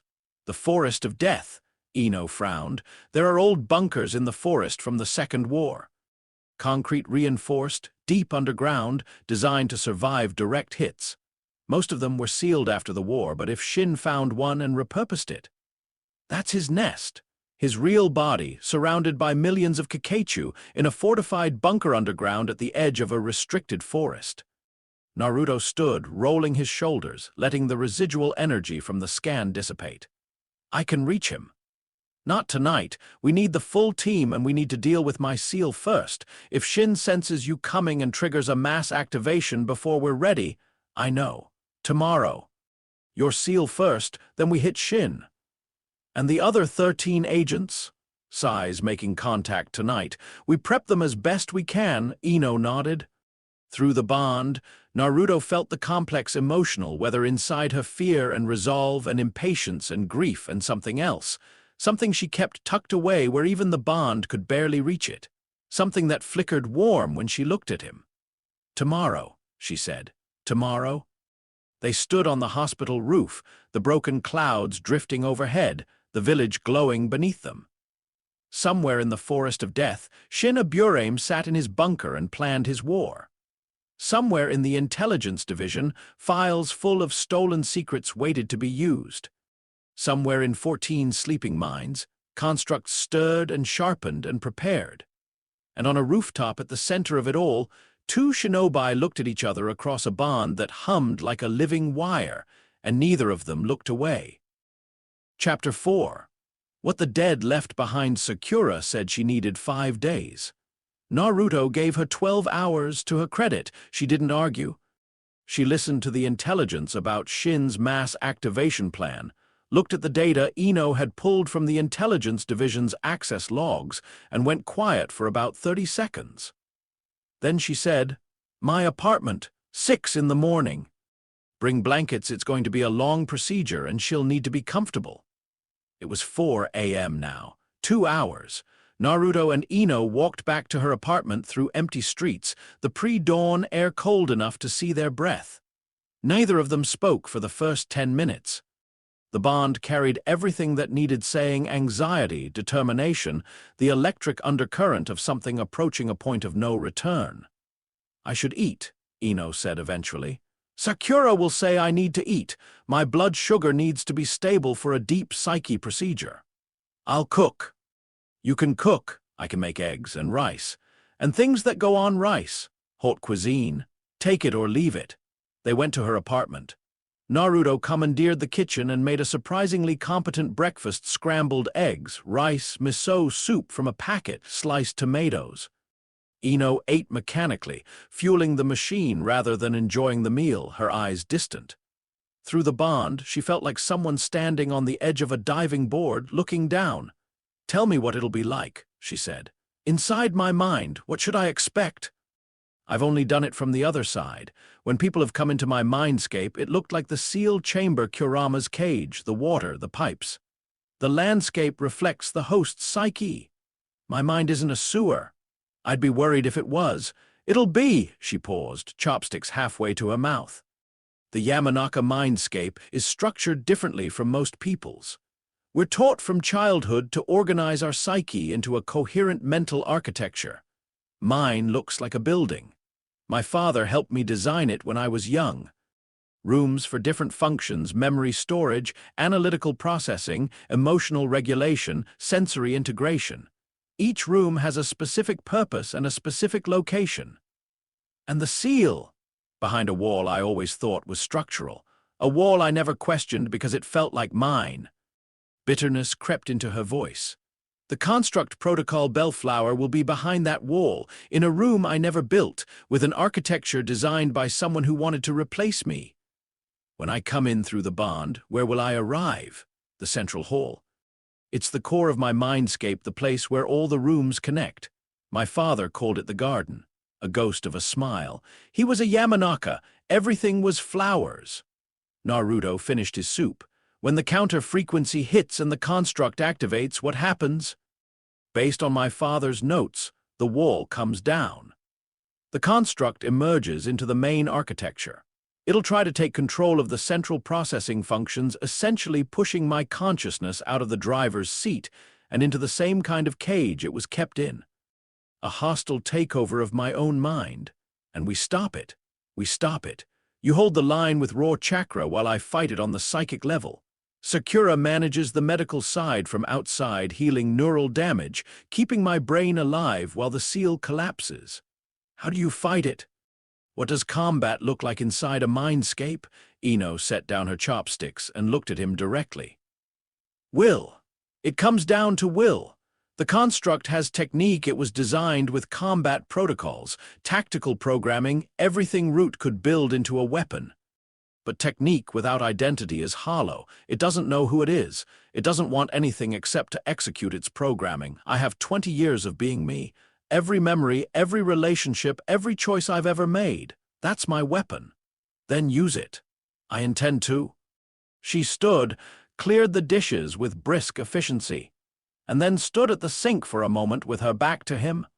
Through the bond, Naruto felt the fear crest a wave that had been building all night, held back by discipline and distraction, now breaking against the shore of what was about to happen. He crossed the kitchen and put his hand on her shoulder. Not a hug, not an embrace, just contact. The bond flared warm where they touched, golden light bleeding through the connection. "I'll be right there," he said. "The whole time, if the construct pushes you, I push back. If it hurts you, I burn it. If it tries to put you in a cage, I tear the cage apart. You are not doing this alone." Ino's hand came up and covered his. Her fingers were cold. "I know," she said. "That's the only reason I can do it at all." They stood like that for a moment, not long, maybe 10 seconds, and then Ino squared her shoulders, stepped away, and became a kunoichi again, efficient, focused, ready. She changed into loose clothing, tied her hair back, and packed a bag with supplies. Water, soldier pills, a blanket, and the tiny scroll containing Inoichi's research. At 5:30, they left for Sakura's apartment. Sakura had transformed her living room into a field hospital. The couch had been pushed against the wall and replaced with a futon covered in clean sheets. Medical equipment surrounded it in a precise semicircle monitoring seals, chakra diagnostic arrays, and a rack of emergency supplies that included things Naruto didn't want to think about. Soldier pills, blood replenishment capsules, and 4 syringes filled with a luminous green liquid that Naruto recognized as concentrated healing chakra in injectable form. "Lie down," Sakura told Ino. "Head on the pillow, arms at your sides. I'm going to establish the external monitoring first. It'll feel cold, but don't resist it." Ino lay on the futon, her blonde hair fanning across the pillow. Sakura knelt beside her and began placing monitoring seals on Ino's temples, throat, and chest, each one activating with a soft green glow as it synced with her chakra network. "Naruto, sit here." Sakura pointed to a spot at Ino's left side. "When you enter the bond, you'll need physical contact. Hold her hand, it'll give the connection a stable anchor point." Naruto sat cross-legged and took Ino's left hand. The bond hummed between them, warm and ready. Through it, he felt everything. Ino was feeling the cold of the monitoring seals, the hard futon beneath her back, the hammering of her heart, and underneath it all, the deep buried vibration of the seal. Protocol bellflower coiled in the dark, waiting. "Here's how this works," Sakura said, her professional voice steady as stone. "Naruto, you'll enter Ino's mindscape through the oath bond. Once inside, you need to reach the central hall, the garden, and establish a defensive position. When you're set, give me a signal. I'll monitor from outside. Your vital signs will tell me what's happening in broad strokes." She held up a seal tag. "This contains the counter frequency, transcribed from Inoichi's calculations and calibrated to Ino's specific neural resonance. Naruto, you'll carry it into the mindscape and activate it at the seal wall. The frequency will destabilize Protocol Bellflower's architecture and force the construct to emerge. Once it emerges, the fight starts. The construct will try to seize control. Ino fights it on the psychic level.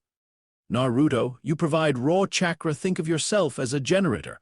The more power Ino has access to, the stronger her position. But here's the critical part. You cannot fight the construct directly." "Why not?"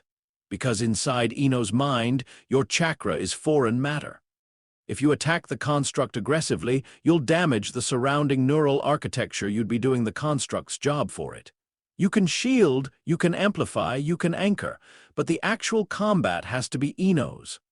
"I understand. The process will cause progressive neural stress. I'll be healing the damage from outside in real time, but there are limits. If I see her brain activity dropping below safe thresholds, I'm pulling you out, both of you, non-negotiable." "Agreed," Ino said from the futon. Her voice was calm. Her hand in Naruto's was steady. Through the bond, the fear was still there, but she'd done something with it, compressed it, hardened it, turned it into fuel. One more thing. Sakura looked between them.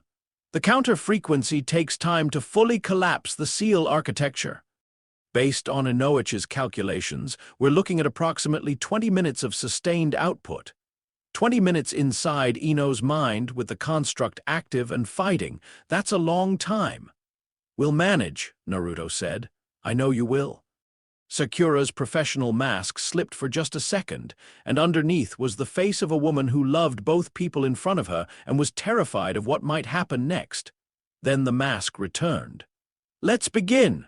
Naruto closed his eyes.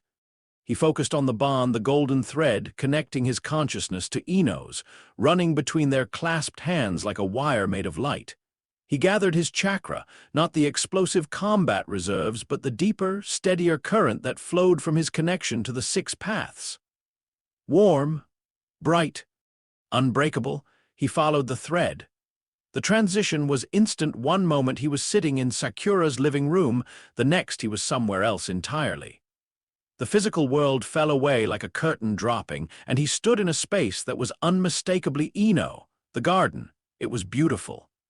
Not in the overwhelming, inhuman way that his own mindscape was the endless sewer, the massive cage, the oppressive darkness.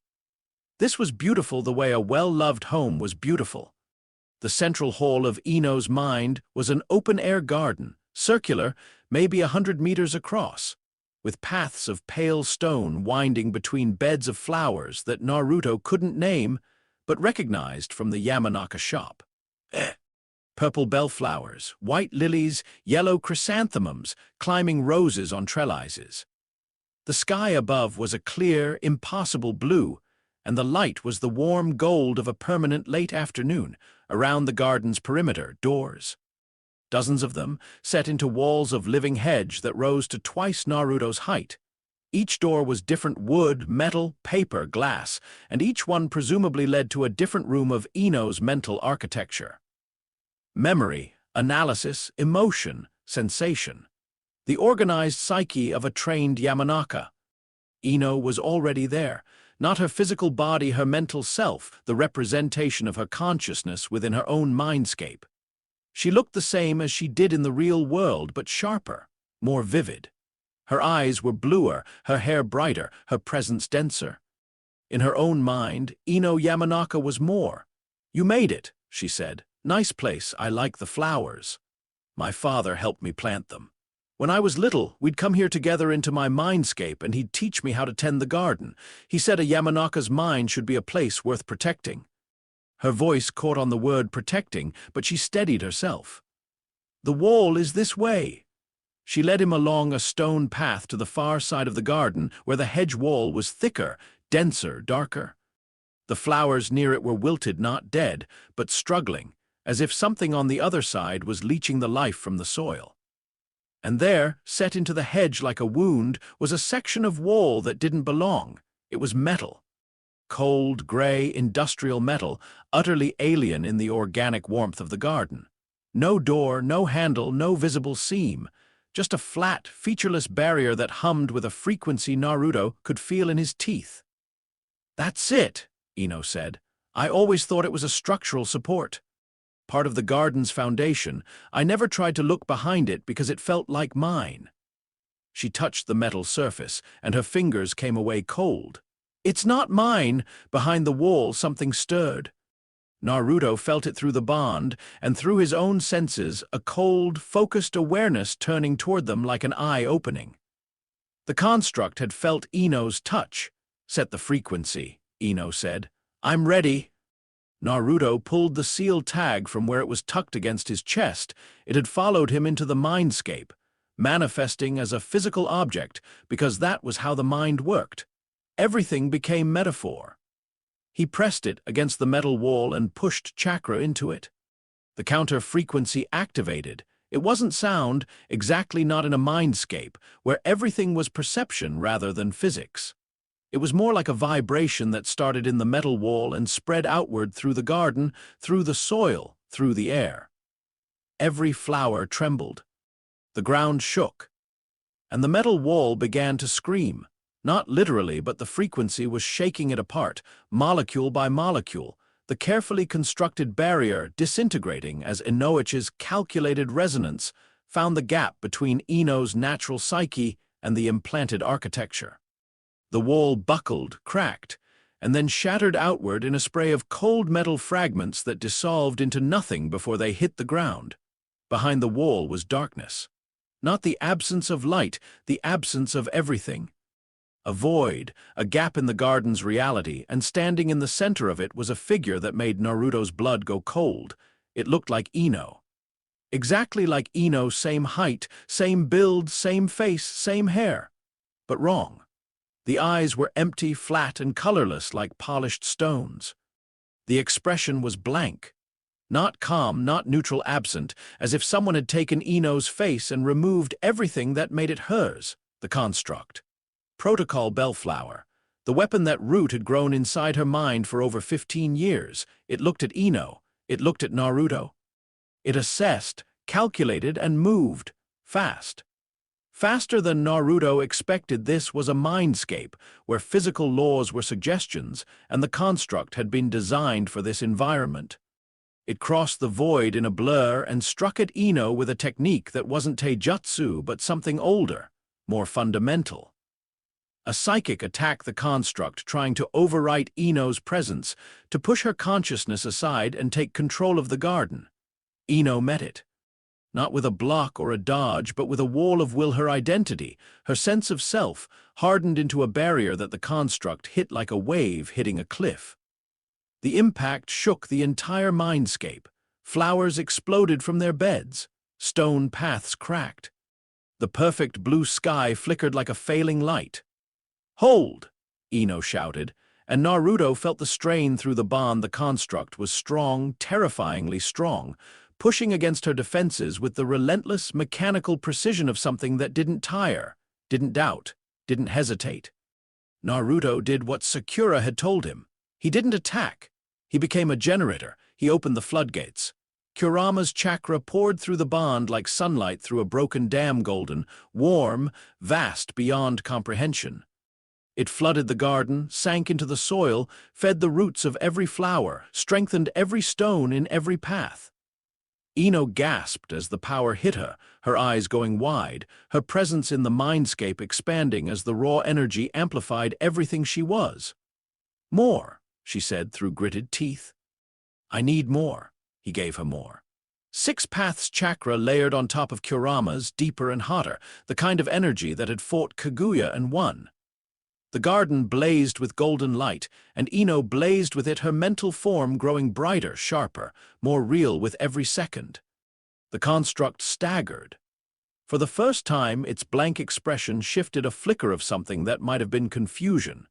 It had been designed to overpower a single Yamanaka mind. It hadn't been designed for this. It hadn't been designed for a Jinchuriki's worth of chakra reinforcing the host's psyche like buttresses supporting a cathedral. But it adapted. Because that was what it was built to do, the construct changed tactics. Instead of a frontal assault on Ino's consciousness, it retreated into the void and began pulling. Not at Ino, at the garden itself. The darkness behind the shattered wall expanded, eating into the hedge walls, swallowing flower beds, erasing paths. The construct was trying to destroy Ino's mental architecture from the foundation up. If there was no garden, there was no organized psyche, and if there was no organized psyche, there was nothing for Ino to hold on to. "It's eating my mind," Ino said, and her voice was tight with pain. Through the bond, Naruto felt it, not physical pain, but something worse. The sensation of memories dissolving. The flower bed to the left was her childhood, playing in the shop with her father, learning flower arrangement, the smell of soil and growth. The construct consumed it, and Ino lost it, the memories going gray and formless, and she screamed. Naruto's hands clenched. Every instinct in his body screamed at him to attack, to burn the construct to ash, to unleash everything he had. But Sakura's words held him. If you attack aggressively, you'll damage the surrounding neural architecture. He couldn't fight the construct, but he could save the garden. He poured chakra into the soil, not into Ino directly, but into the structure of her mindscape. Every flower, every stone, every wall. He made the garden stronger, reinforcing the mental architecture against the construct's erosion. Where the darkness ate, the golden light pushed back, solidifying memories before they could dissolve, rebuilding paths that crumbled. It worked. The erosion slowed, stopped, reversed. The garden held. Naruto felt it like holding a wall against a flood, constant pressure, relentless and cold, but the wall was holding. The golden light saturated every root system, every stone foundation, every memory embedded in the soil of Ino's psyche. The construct's darkness gnawed at the edges and found nothing but resistance. Ino rallied. With her architecture stabilized, she turned from defense to offense, and Naruto felt the shift through the bond like a change in wind direction.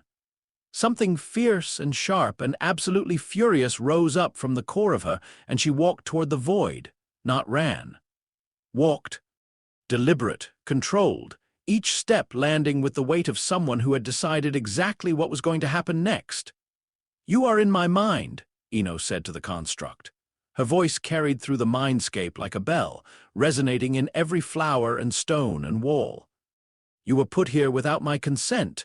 You were grown in my psyche like a parasite. You used my eyes, my hands, my body. You walked me through corridors I'd built and touched things that were mine." The construct faced her across the shrinking void. Its blank expression hadn't changed, but its posture had. It was bracing, retreating, pulling the darkness around itself like armor. The counter-frequency was still vibrating through the mindscape, and Naruto could see its effect.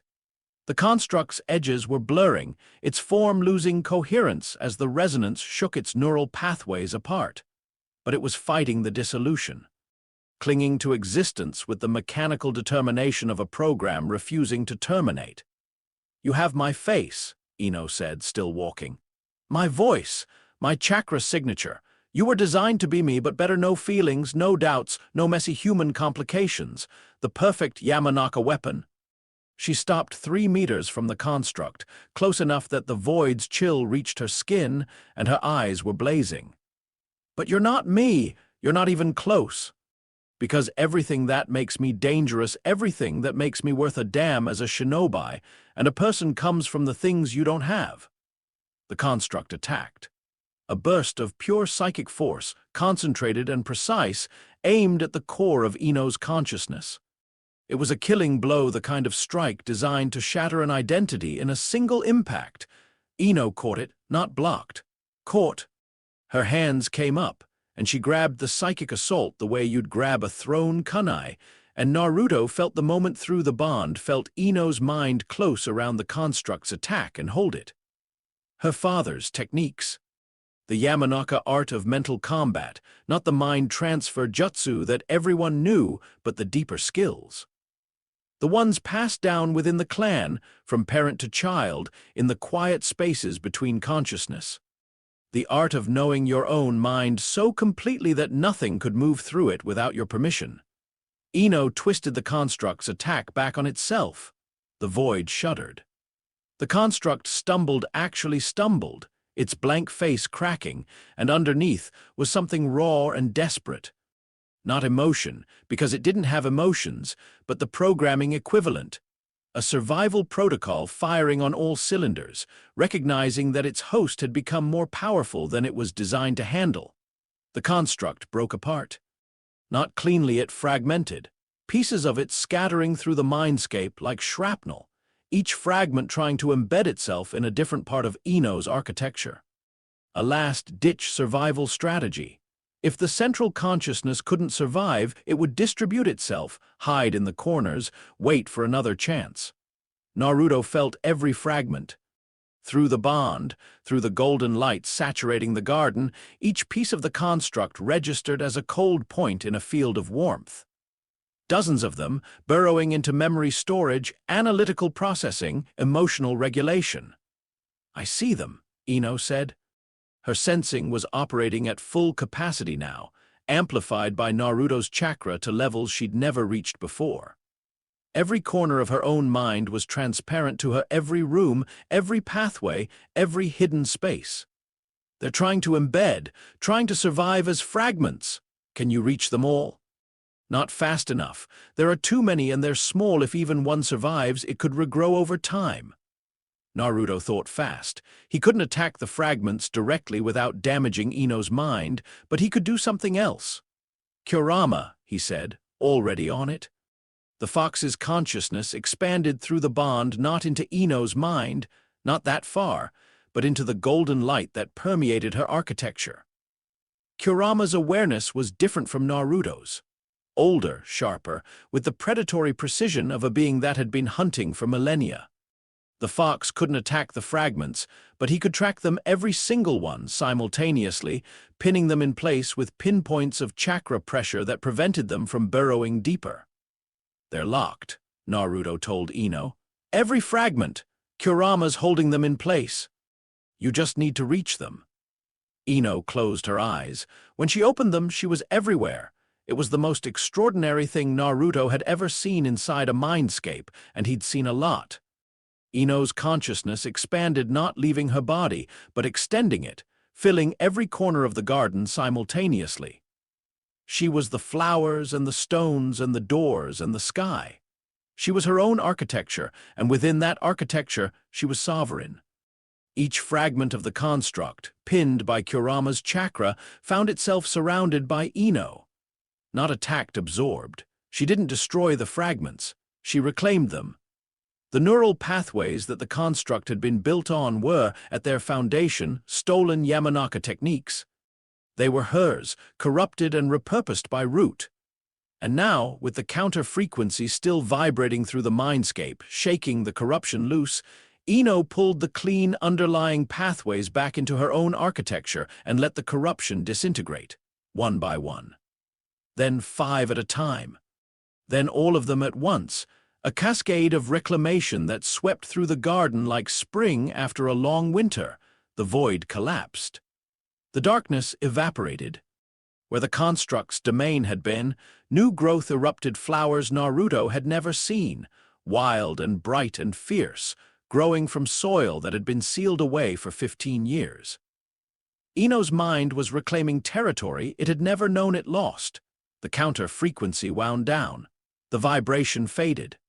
The garden settled into a new configuration, larger than before, richer, with rooms and pathways that hadn't existed when Naruto entered.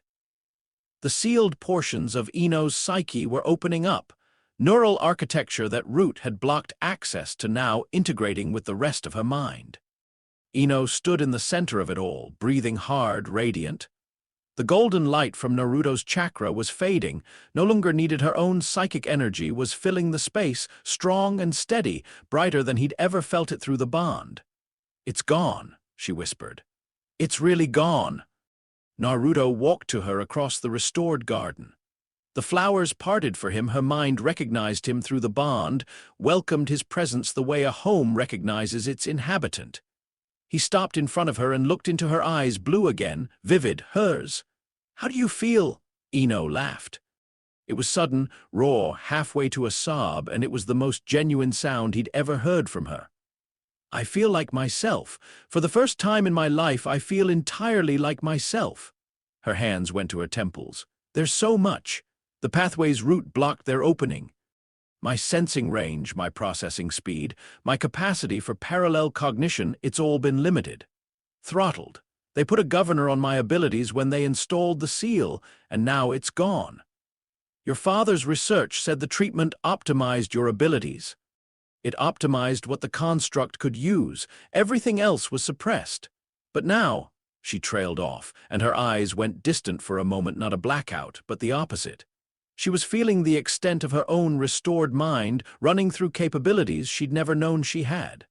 "Naruto, I can feel the entire village from here, through the mindscape, through the bond, every mind in Konoha, not reading them, not intruding, just sensing, like your sage mode but for consciousness. That's your real power, what you were always supposed to be, what my father wanted me to be." Her voice was thick, but her eyes were clear. He saved my life twice, once when I was 4 and once when he hid the research that let us do this. A tremor ran through the mindscape subtle, like a distant earthquake. We need to go back, Naruto said. The physical world is still happening, and Sakura's probably worried. Ino nodded. She reached out and took his hand, and the bond between them sang not the strained, frightened hum of the past days, but something fuller and cleaner. 2 notes in harmony, they followed the golden thread back. Naruto opened his eyes in Sakura's living room. The light was different, hours had passed. Ino's hand was still in his, and he could feel her pulse, strong and steady.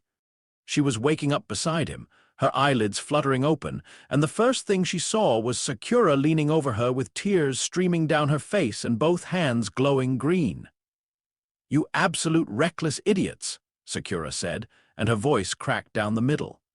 14 minutes without stable neural output. 14 minutes where your brain was a war zone and all I could do was keep your neurons firing and pray. If you ever do that to me again, Sakura. Ino reached up and caught one of Sakura's glowing hands. It worked. Sakura's green chakra pulsed, scanning, verifying. Naruto watched her expression change from fear to concentration to something like awe. "The seal architecture is gone," Sakura said slowly. "Completely gone. Not suppressed, not dormant, dissolved. The neural pathways where it was embedded have been reclaimed. They're integrating with your natural architecture." She looked up at Naruto. "What did you do in there?" "Ino did it. I just held the flashlight." "He did more than that," Ino said, sitting up slowly. She pressed a hand to her head, wincing. "Physical side effects. Mild neural inflammation, normal for this level of psychic stress. I'm managing it, but you're going to have a headache for a few hours. No combat, no heavy sensing, no mind transfer until I clear you." "How long?" "Minimum 6 hours. We don't have 6 hours. You have 6 hours because I say you have 6 hours, and I will physically strap you to this futon if you try to leave before then." Sakura's medic voice left absolutely no room for negotiation. "Your brain just went through the equivalent of major surgery. The fact that you're conscious and coherent is a miracle of stubbornness that I'm attributing to both of you equally." Ino opened her mouth to argue, caught Naruto's eye, and closed it again.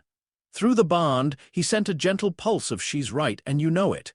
Ino lay back down. 6 hours. "Then we move." "Then we move," Naruto agreed. The 6 hours were not wasted. While Ino rested under Sakura's medical supervision, Naruto went to work. Sai met him at his apartment at 9 in the morning, looking as if he hadn't slept, which, knowing Sai, might not mean anything. The man's relationship with sleep had always been unconventional. "The seal is broken," Naruto told him. "Ino is clear." Sai's expression didn't change, but he nodded once. "Then we proceed to phase 2. "What's the status on the other agents?" Sai unrolled a scroll on the kitchen table. It was a contact list, annotated with his precise handwriting. "I made indirect contact with 9 of the 14 last night, 3 through former root operatives who were successfully deprogrammed, 4 through casual encounters arranged to look coincidental, 2 I approached directly. Reactions? Mixed. The 3 contacted through former root channels were the calmest. They had some awareness that they'd been in the program, even if they didn't know the details. The casual contacts were more difficult. One woman, a retired Chunin named Hana, had a partial panic response. I administered a calming agent and she stabilized. And the 2 you approached directly? Renji and AI. The mission office Chunin." Sai paused. "They didn't know, they had no idea. Renji became angry. AI became very quiet. I left them with the basic information and a contact method. Neither has reached out yet. And the other 5? I couldn't reach them without risking exposure. The academy teacher, Fumiko, is under constant observation during school hours. The hospital orderly, Ren, works irregular shifts. The others are in locations or situations where discreet contact wasn't possible overnight. We'll reach them today. Before tonight." Sai raised an eyebrow. "Tonight?" Shin Burame. "We know where his real body is, bunker in the Forest of Death, approximately 4.8 kilometers northwest of the village. Tonight we end this. Just us. Us, Ino, and whoever else we can trust. Sakura stays in the village as medical backup for the sleeper agents. Kakashi, Naruto, had been wrestling with this question for days. The bond with Ino had sharpened his thinking about it, her intelligence training leaking through the connection in subtle ways, making him consider angles he might have missed. Kakashi was the Hokage. He had resources, authority, and power. But using those things meant going through official channels, and official channels were exactly where Shin had embedded his people. "I'll brief Kakashi personally," Naruto said. "Today, face to face, no written communication, no intermediaries. He needs to know what's happening, and he needs to be ready to lock down the village if Shin triggers a mass activation." "You trust Kakashi?" "With my life. But more importantly, I trust him to act quickly. Once he knows the scope of this, he won't waste time on committees." Sai nodded. "I'll continue contacting the remaining agents. The frequency data Ino and Sakura extracted, is it complete?" Naruto pulled the frequency charts from his storage scroll. 9 confirmed, 5 estimated. Ino's abilities are expanded since the seal broke. She may be able to refine the estimates remotely once Sakura clears her. Expanded how? She can sense every mind in the village, simultaneously. Sai was silent for a moment. That's village-scale telepathic awareness. Her father could do something similar, but only with equipment support during the war. The seal was suppressing her natural abilities.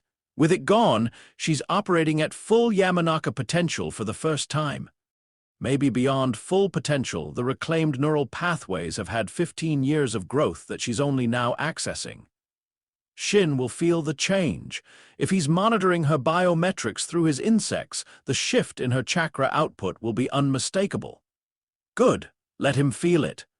Let him know his weapon just became someone else's ally. Sai gathered his materials and left. Naruto changed clothes, strapped on his gear, and headed for the Hokage's office. The Hokage Tower was busy at mid-morning administrative staff, mission desk operators, Jonin waiting for assignments. Naruto moved through it all like a stone through water, nodding to people who greeted him but not stopping. He reached the top floor, past the Anbu guards at the door. They knew him, everybody knew him, and walked into Kakashi's office without knocking. Kakashi was behind his desk, reading what appeared to be a budget report with the visible enthusiasm of a man being slowly murdered by paperwork. His one visible eye tracked up to Naruto and crinkled. "You look like you haven't slept in a week." 3 days. Close enough. Naruto sat in the chair across from the desk. "I need to tell you something. It's going to take about 10 minutes. Don't interrupt." The crinkle faded. Kakashi set down his report. "Go ahead." Naruto told him everything. The Root Black Site, the Sleeper Program, Protocol Bellflower, Ino's Seal, the Remnant's infrastructure, Shinaburame, the command center under the monument, the mass activation plan, the compromised intelligence files. All of it, start to finish, in the precise, organized manner that Ino's influence through the bond had apparently taught him without his noticing. Kakashi listened without interrupting. His expression didn't change, which was how Naruto knew it was bad. Kakashi's face went still when things were serious, the lazy facade dropping away to reveal the man underneath. When Naruto finished, Kakashi was quiet for 30 seconds. Then he said, "You broke Ino's seal this morning?" "Yes." "And you identified Shin's location last night?" "Yes." "And you're telling me now because you're about to go after him and you need me to secure the village while you do it?" "Yes." Kakashi leaned back in his chair. "Sai has been reporting to me for 6 months. He identified the Remnant network but couldn't penetrate their core operations. You did in 3 days what he couldn't do in half a year." "I'm louder." "That's one way to put it." Kakashi's eye was sharp now, fully focused. "The sleeper agents, 13 still sealed. If Shin triggers mass activation, I can project suppression frequencies to all of them simultaneously. Ino can reinforce from her end with her expanded abilities. Between us, we can hold the line long enough for Sakura and Sai to manage the situation. And the offensive, Shin's bunker, Ino and me. Tonight, she can track his mind. I can break through whatever defenses he has. We don't need an army, we need precision." You need backup. Backup means more people that Shin's insects might detect. He's been invisible for decades because he monitors everything. The smaller the team, the less he sees coming. Kakashi studied him for a long moment. You've changed. I've been up for 3 days. That changes a person.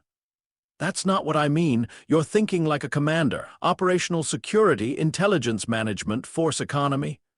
That's not the Naruto I taught.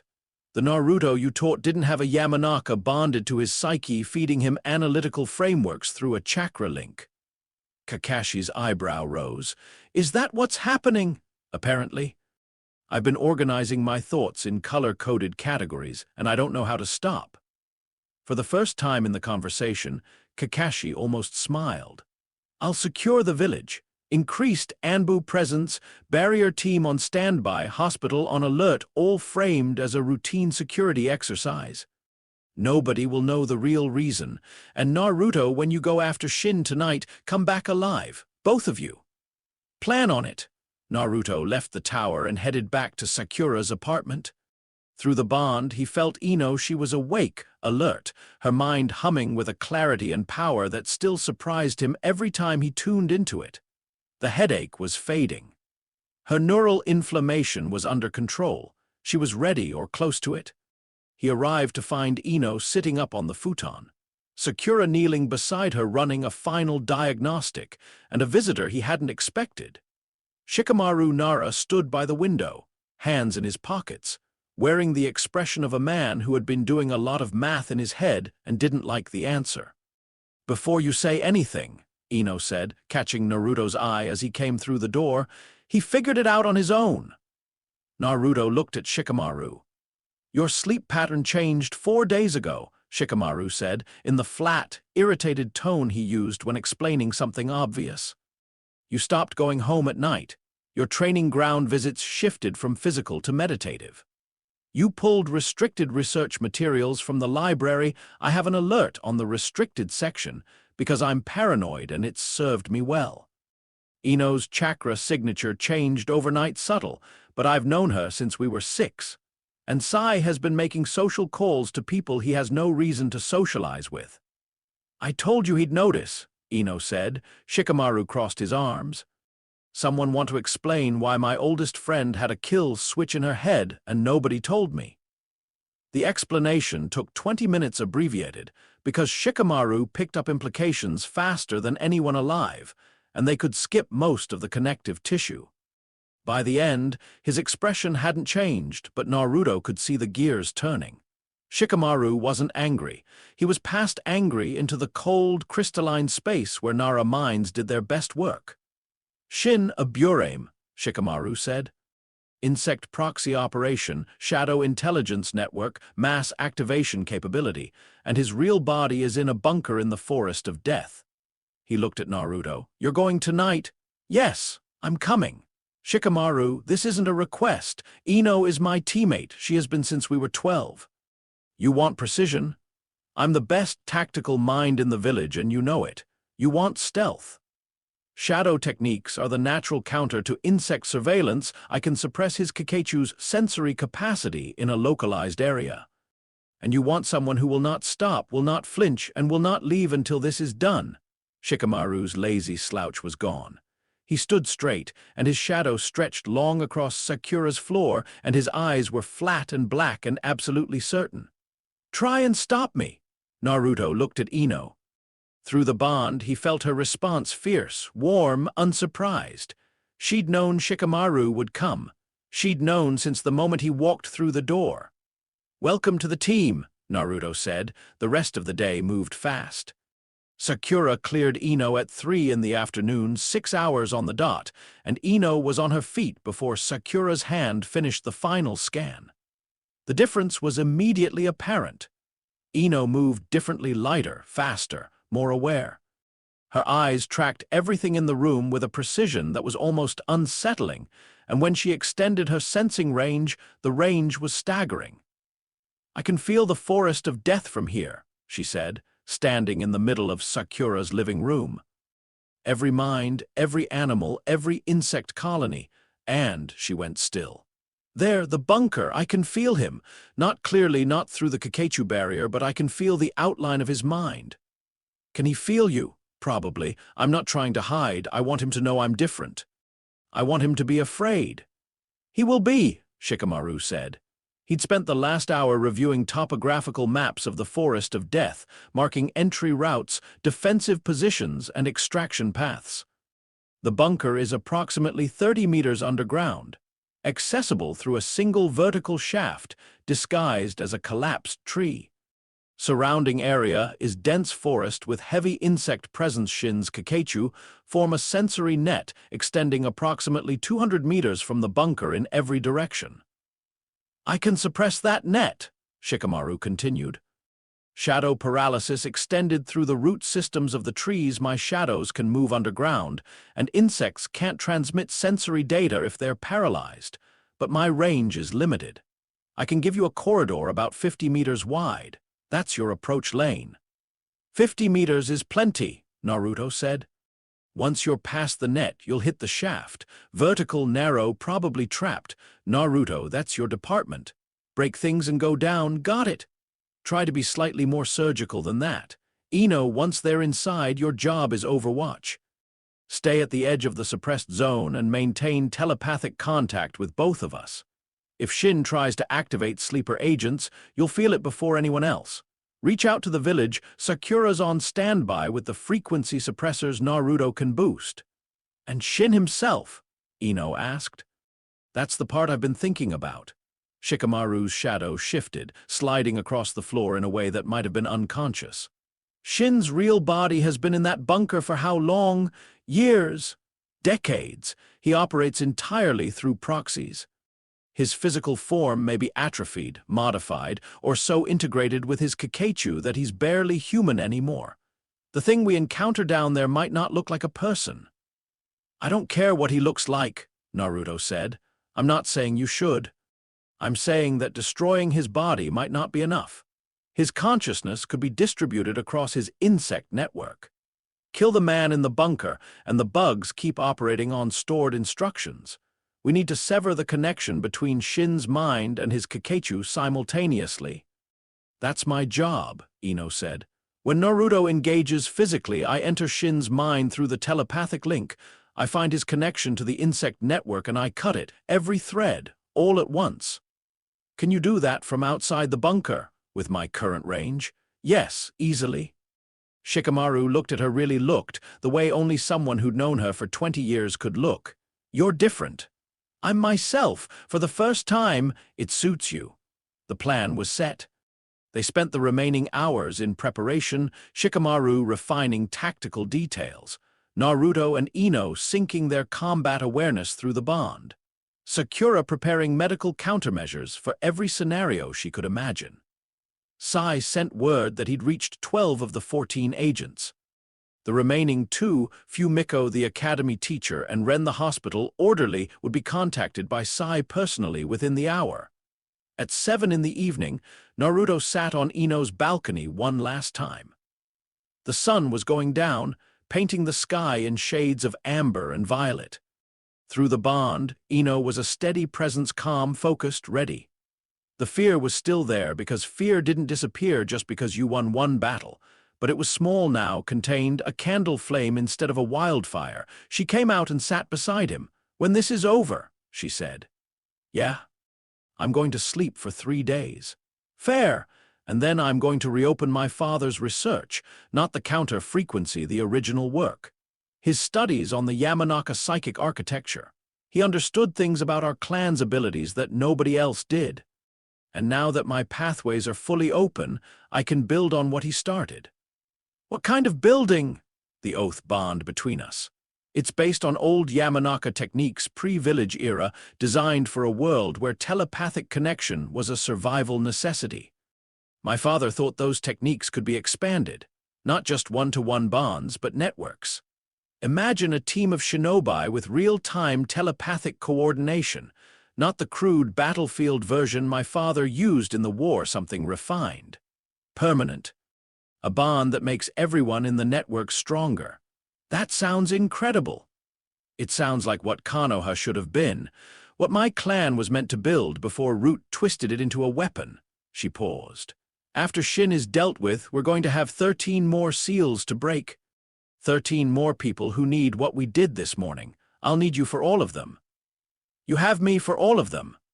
She looked at him, and the bond resonated with everything she wasn't saying: gratitude, trust, affection, and something else that was growing steadily in the space between them. Something that didn't have a name yet but was warm and golden and reminded Naruto of sunrise. The oath I swore, Ino said. On the rooftop that first night, I swore my mind to your keeping. I remember. I meant every word. But I want you to know when this is over, when all 13 seals are broken and the remnant is gone and everything is dealt with, I'm not taking it back. Naruto turned to face her. The sunset light was in her eyes, turning the blue to something luminous and deep. Good, he said. They sat on the balcony as the sun went down and the village lights came on, and the night they'd been building toward finally arrived. Through the bond, their heartbeats aligned, two rhythms finding the same tempo, steady and strong. At 10 o'clock, they stood. At 10:30, they met Shikamaru at the north gate. At 11, they entered the forest of death. The forest was different at night. The massive trees blocked out the sky entirely, creating a darkness so complete that even moonlight couldn't penetrate. Strange sounds came from every direction: the calls of oversized animals, the creak of ancient branches, the distant crash of something large moving through undergrowth. The Forest of Death earned its name after dark. Naruto didn't need light. Six Paths perception painted the world in gold, every living thing visible as a point of warm energy. Beside him, Ino moved with the enhanced awareness of her restored abilities. She didn't see the forest so much as feel it, every mind and consciousness registering on her expanded senses. And Shikamaru moved by shadow. Literally, his shadow techniques let him feel the terrain through the darkness itself, mapping surfaces and obstacles through the absence of light. Three shinobi, three different kinds of sight, all converging on the same point. Ino raised her hand. Stop. The insect net, she whispered. 200 meters ahead, millions of Kakechu layered in concentric rings. The outer ring is sensory detection only. The middle ring is defensive. They'll attack anything that triggers the outer ring. The inner ring, she paused, pushing her senses deeper. The inner ring is different, not Kakechu, something else. Modified insects, larger, carrying her breath caught. Carrying explosive chakra tags, the inner ring is a minefield. How dense? Shikamaru asked. Dense enough that standard infiltration is impossible. But that's assuming standard infiltration. She looked at Shikamaru. Your shadows, can you reach through the root systems to the inner ring? Depends on how deep the roots go. Shikamaru knelt and placed his palm on the ground. His shadow sank into the soil, spreading, feeling its way through the underground network of roots and fungi. The trees here are old root systems, go deep. I can reach the outer ring easily. The middle ring with effort. The inner ring, he concentrated. Yes, barely. The roots thin out near the bunker. Shin probably cleared them, but there are enough connections. Then here's what we do. Shikamaru suppresses the outer and middle rings' paralysis through the root network. I handle the inner ring from here. Those modified insects have rudimentary minds, and I can shut them down with a mass sleep command. That gives Naruto a clear path to the shaft. How long can you hold the suppression? Naruto asked Shikamaru. 15 minutes. 20 if I push it. I won't need 10. Shikamaru's shadow spread. It flowed from his feet like ink, pouring into the ground, racing through root systems and fungal networks, a web of darkness that expanded in silence. 100 meters. 150. 200. The shadow touched the outer ring of Kakechu, and millions of insects went rigid simultaneously. Ino struck a second later. Her hands formed the clan seal, not mind transfer, but something broader. A wide-area psychic command that Naruto felt through the bond like a wave of gentle pressure. The modified insects of the inner ring received the command and obeyed, their rudimentary minds too simple to resist a Yamanaka of Ino's restored power. They settled, dormant, harmless. Go, Ino said. Naruto moved. He covered 200 meters in under 3 seconds. The forest blurred around him, massive tree trunks reduced to dark smears, the ground barely registering under his feet. The paralyzed insects hung in the air like frozen rain, and he passed through them like a ghost. The shaft was exactly where Shikamaru's maps said it would be: a collapsed tree, ancient and enormous, its trunk hollow and its roots forming a natural cage around a vertical opening in the earth. Naruto dropped in without hesitation. The shaft was narrow, dark, and deep. He fell for 3 seconds, roughly 30 meters, before his feet hit a surface. Stone. A corridor, carved from bedrock, leading to a heavy door that pulsed with seal arrays. He didn't bother with subtlety. He hit the door with a Rasengan that collapsed the corridor for 5 meters behind him and vaporized the door entirely. The shockwave traveled down the corridor beyond, and somewhere ahead, something responded. The bunker was larger than he expected. Not a single room, but a complex multiple chambers connected by corridors, all carved from living rock, all humming with the suppressive barriers that blocked natural energy. But Naruto wasn't using natural energy. He was using 6 paths perception, and the barriers couldn't touch that. Shin's real body was in the deepest chamber. Naruto could feel him, that twisted Aburame signature, more insect than man, surrounded by a cocoon of Kakachu so dense it registered as a solid mass. He moved through the corridors without slowing, blowing through security seals and trap arrays with casual applications of force that left smoking craters in the walls. 2 root operatives stepped out of side chambers to intercept him. The first one threw a jutsu, some kind of lightning technique, that Naruto walked through without acknowledgement, the voltage disappearing into his chakra reserves. He caught the operative by the vest, slammed him into the wall hard enough to knock him unconscious, but not hard enough to kill, and kept moving. The second operative was smarter. She tried a genjutsu layered, sophisticated, the kind that could trap a Jonin for minutes. Against Naruto, whose mental defenses were reinforced by a Yamanaka oath bond and the 9 tails chakra. It lasted approximately 1/5 of a second. He broke it by flexing his chakra, appeared in front of her before she could react, and put her down with a precise strike to the base of the skull. The deepest chamber opened before him. He tore the door off its hinges and stepped inside. Shin Aburame sat in the center of the room, and Shikamaru had been right, he barely looked human anymore. His body was thin, wasted, connected to the walls of the chamber by thick columns of insects that pulsed with chakra like veins. His skin had taken on the chitinous quality of his Kakachu, dark and segmented at the joints. His eyes, compound, multifaceted, more insect than human, turned toward Naruto and reflected the golden light of 6 paths chakra. "You came yourself," Shin said. His voice was the same mild, pleasant tone from the proxy, but filtered through a throat that wasn't entirely organic anymore. "I expected intermediaries. Anbu, perhaps, not the Jinchuriki personally." "I told you," Naruto said. "You messed with someone I swore to protect."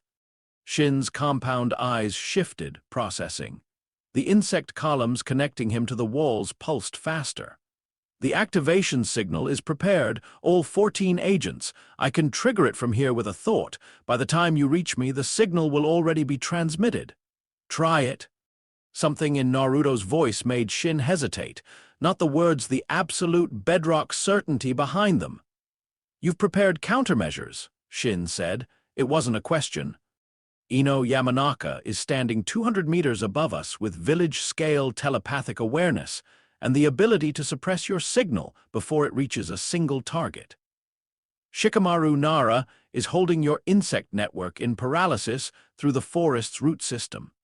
Sakura Haruno is in the village with frequency suppressors for every sleeper agent we've identified, and the Hawkage has the village on lockdown." Naruto took a step forward. The golden chakra around him intensified, and the seal arrays in the walls of the chamber cracked, their suppressive barriers collapsing under the sheer weight of his power. "You have no weapons left," Naruto said. "You have no agents, you have no network." All you have is a bunker full of bugs and a body that's more insect than man. So here's what's going to happen. Ino is going to enter your mind, and she's going to sever every connection between your consciousness and your Kakechu. Every proxy, every relay, every thread. And then you're going to come with us to Konoha, and you're going to give us the activation frequencies for every sleeper agent, and you're going to help us remove their seals. Willingly. And if I refuse, then Ino takes what we need from your mind anyway, and you spend the rest of your life in a cell. Shin's compound eyes glittered. The insect columns writhed. And for a moment, Naruto thought he might fight, might trigger the signal out of spite, might sacrifice everything just to prove a point about the necessity of his methods. But Shin was a pragmatist. He'd said so himself. And pragmatists calculated odds. She's in my mind already, isn't she? Shin said quietly. Yes, said Ino's voice from everywhere and nowhere, carried through the telepathic link she'd established from above. I've been in here since you started talking. Your anti-Yamanaka conditioning is 20 years out of date. I walked through it like it wasn't there. Shin closed his compound eyes. The insect column slowed, stopped, went still. I was trying to protect the village, he said. That's all I ever wanted.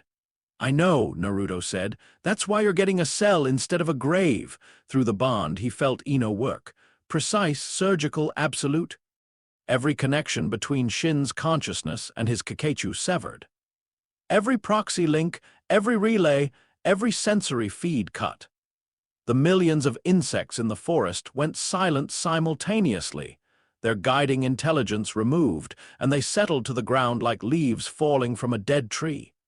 Shin Aburame sagged in his seat, disconnected from everything, and for the first time in perhaps decades, he was just a man sitting alone in a room underground. Naruto sealed him. Proper chakra restraints, the kind designed for high-level prisoners. Shin didn't resist. The fight had gone out of him the moment Ino severed his connection without his Kakechu. He was diminished in ways that went beyond combat capability. He was a man who had outsourced his senses, his reach, his very presence to a swarm of insects, and now the swarm was dead and he was small. It's done, Naruto said, both aloud and through the bond. From above, 200 meters and a world away, Ino answered, It's done! The walk back through the forest was quiet. Shikamaru released his shadow paralysis once the Kakechu were confirmed inert, and the three of them escorted Shin through the forest of death as the first gray light of predawn touched the eastern sky. Shin walked under his own power, restrained and diminished, and he didn't speak. At the forest's edge, Anbu were waiting. Kakashi had sent them 4 operatives in blank masks, personally vetted by the Hokage, with orders to take Shin to a secure holding facility that only Kakashi knew about. They took custody without questions, without ceremony, and disappeared into the tree line with their prisoner. Naruto, Ino, and Shikamaru stood at the edge of the forest and watched the sun come up over Konoha. I need a drink, Shikamaru said. It's 5 in the morning, Ino said. I held 200 meters of shadow paralysis for 17 minutes through a root network. I need a drink. Fair point. Through the bond, Naruto felt Ino's exhaustion deep, bone level, the kind that came from using abilities you'd only just discovered at maximum capacity for hours. But underneath the exhaustion was something he hadn't felt from her before. Peace. Not happiness, not yet. There was too much work left, too many seals to break, too many people to help. But peace. The absence of the constant, grinding fear that something inside her was about to take control. For the first time since he'd told her the truth on a night that felt like years ago, Ino Yamanaka was not afraid. She leaned into him. Just slightly, just her shoulder against his arm, and through the bond, the contact carried the warmth of everything they'd built together in 4 impossible days' trust. Fury, determination, sacrifice, and the slow, steady growth of something that neither of them had named but both of them knew was there. 13 more, she said. 13 more, he agreed. Together, together. The sun cleared the horizon, spilling gold across the rooftops of Konoha, and the village woke up to a morning that looked the same as any other but wasn't. Something had changed in the foundations. Something had been removed from the dark places underneath, dragged into the light and dealt with. The village didn't know it yet, but it was safer than it had been in decades. On the road outside the forest, 3 shinobi turned toward home.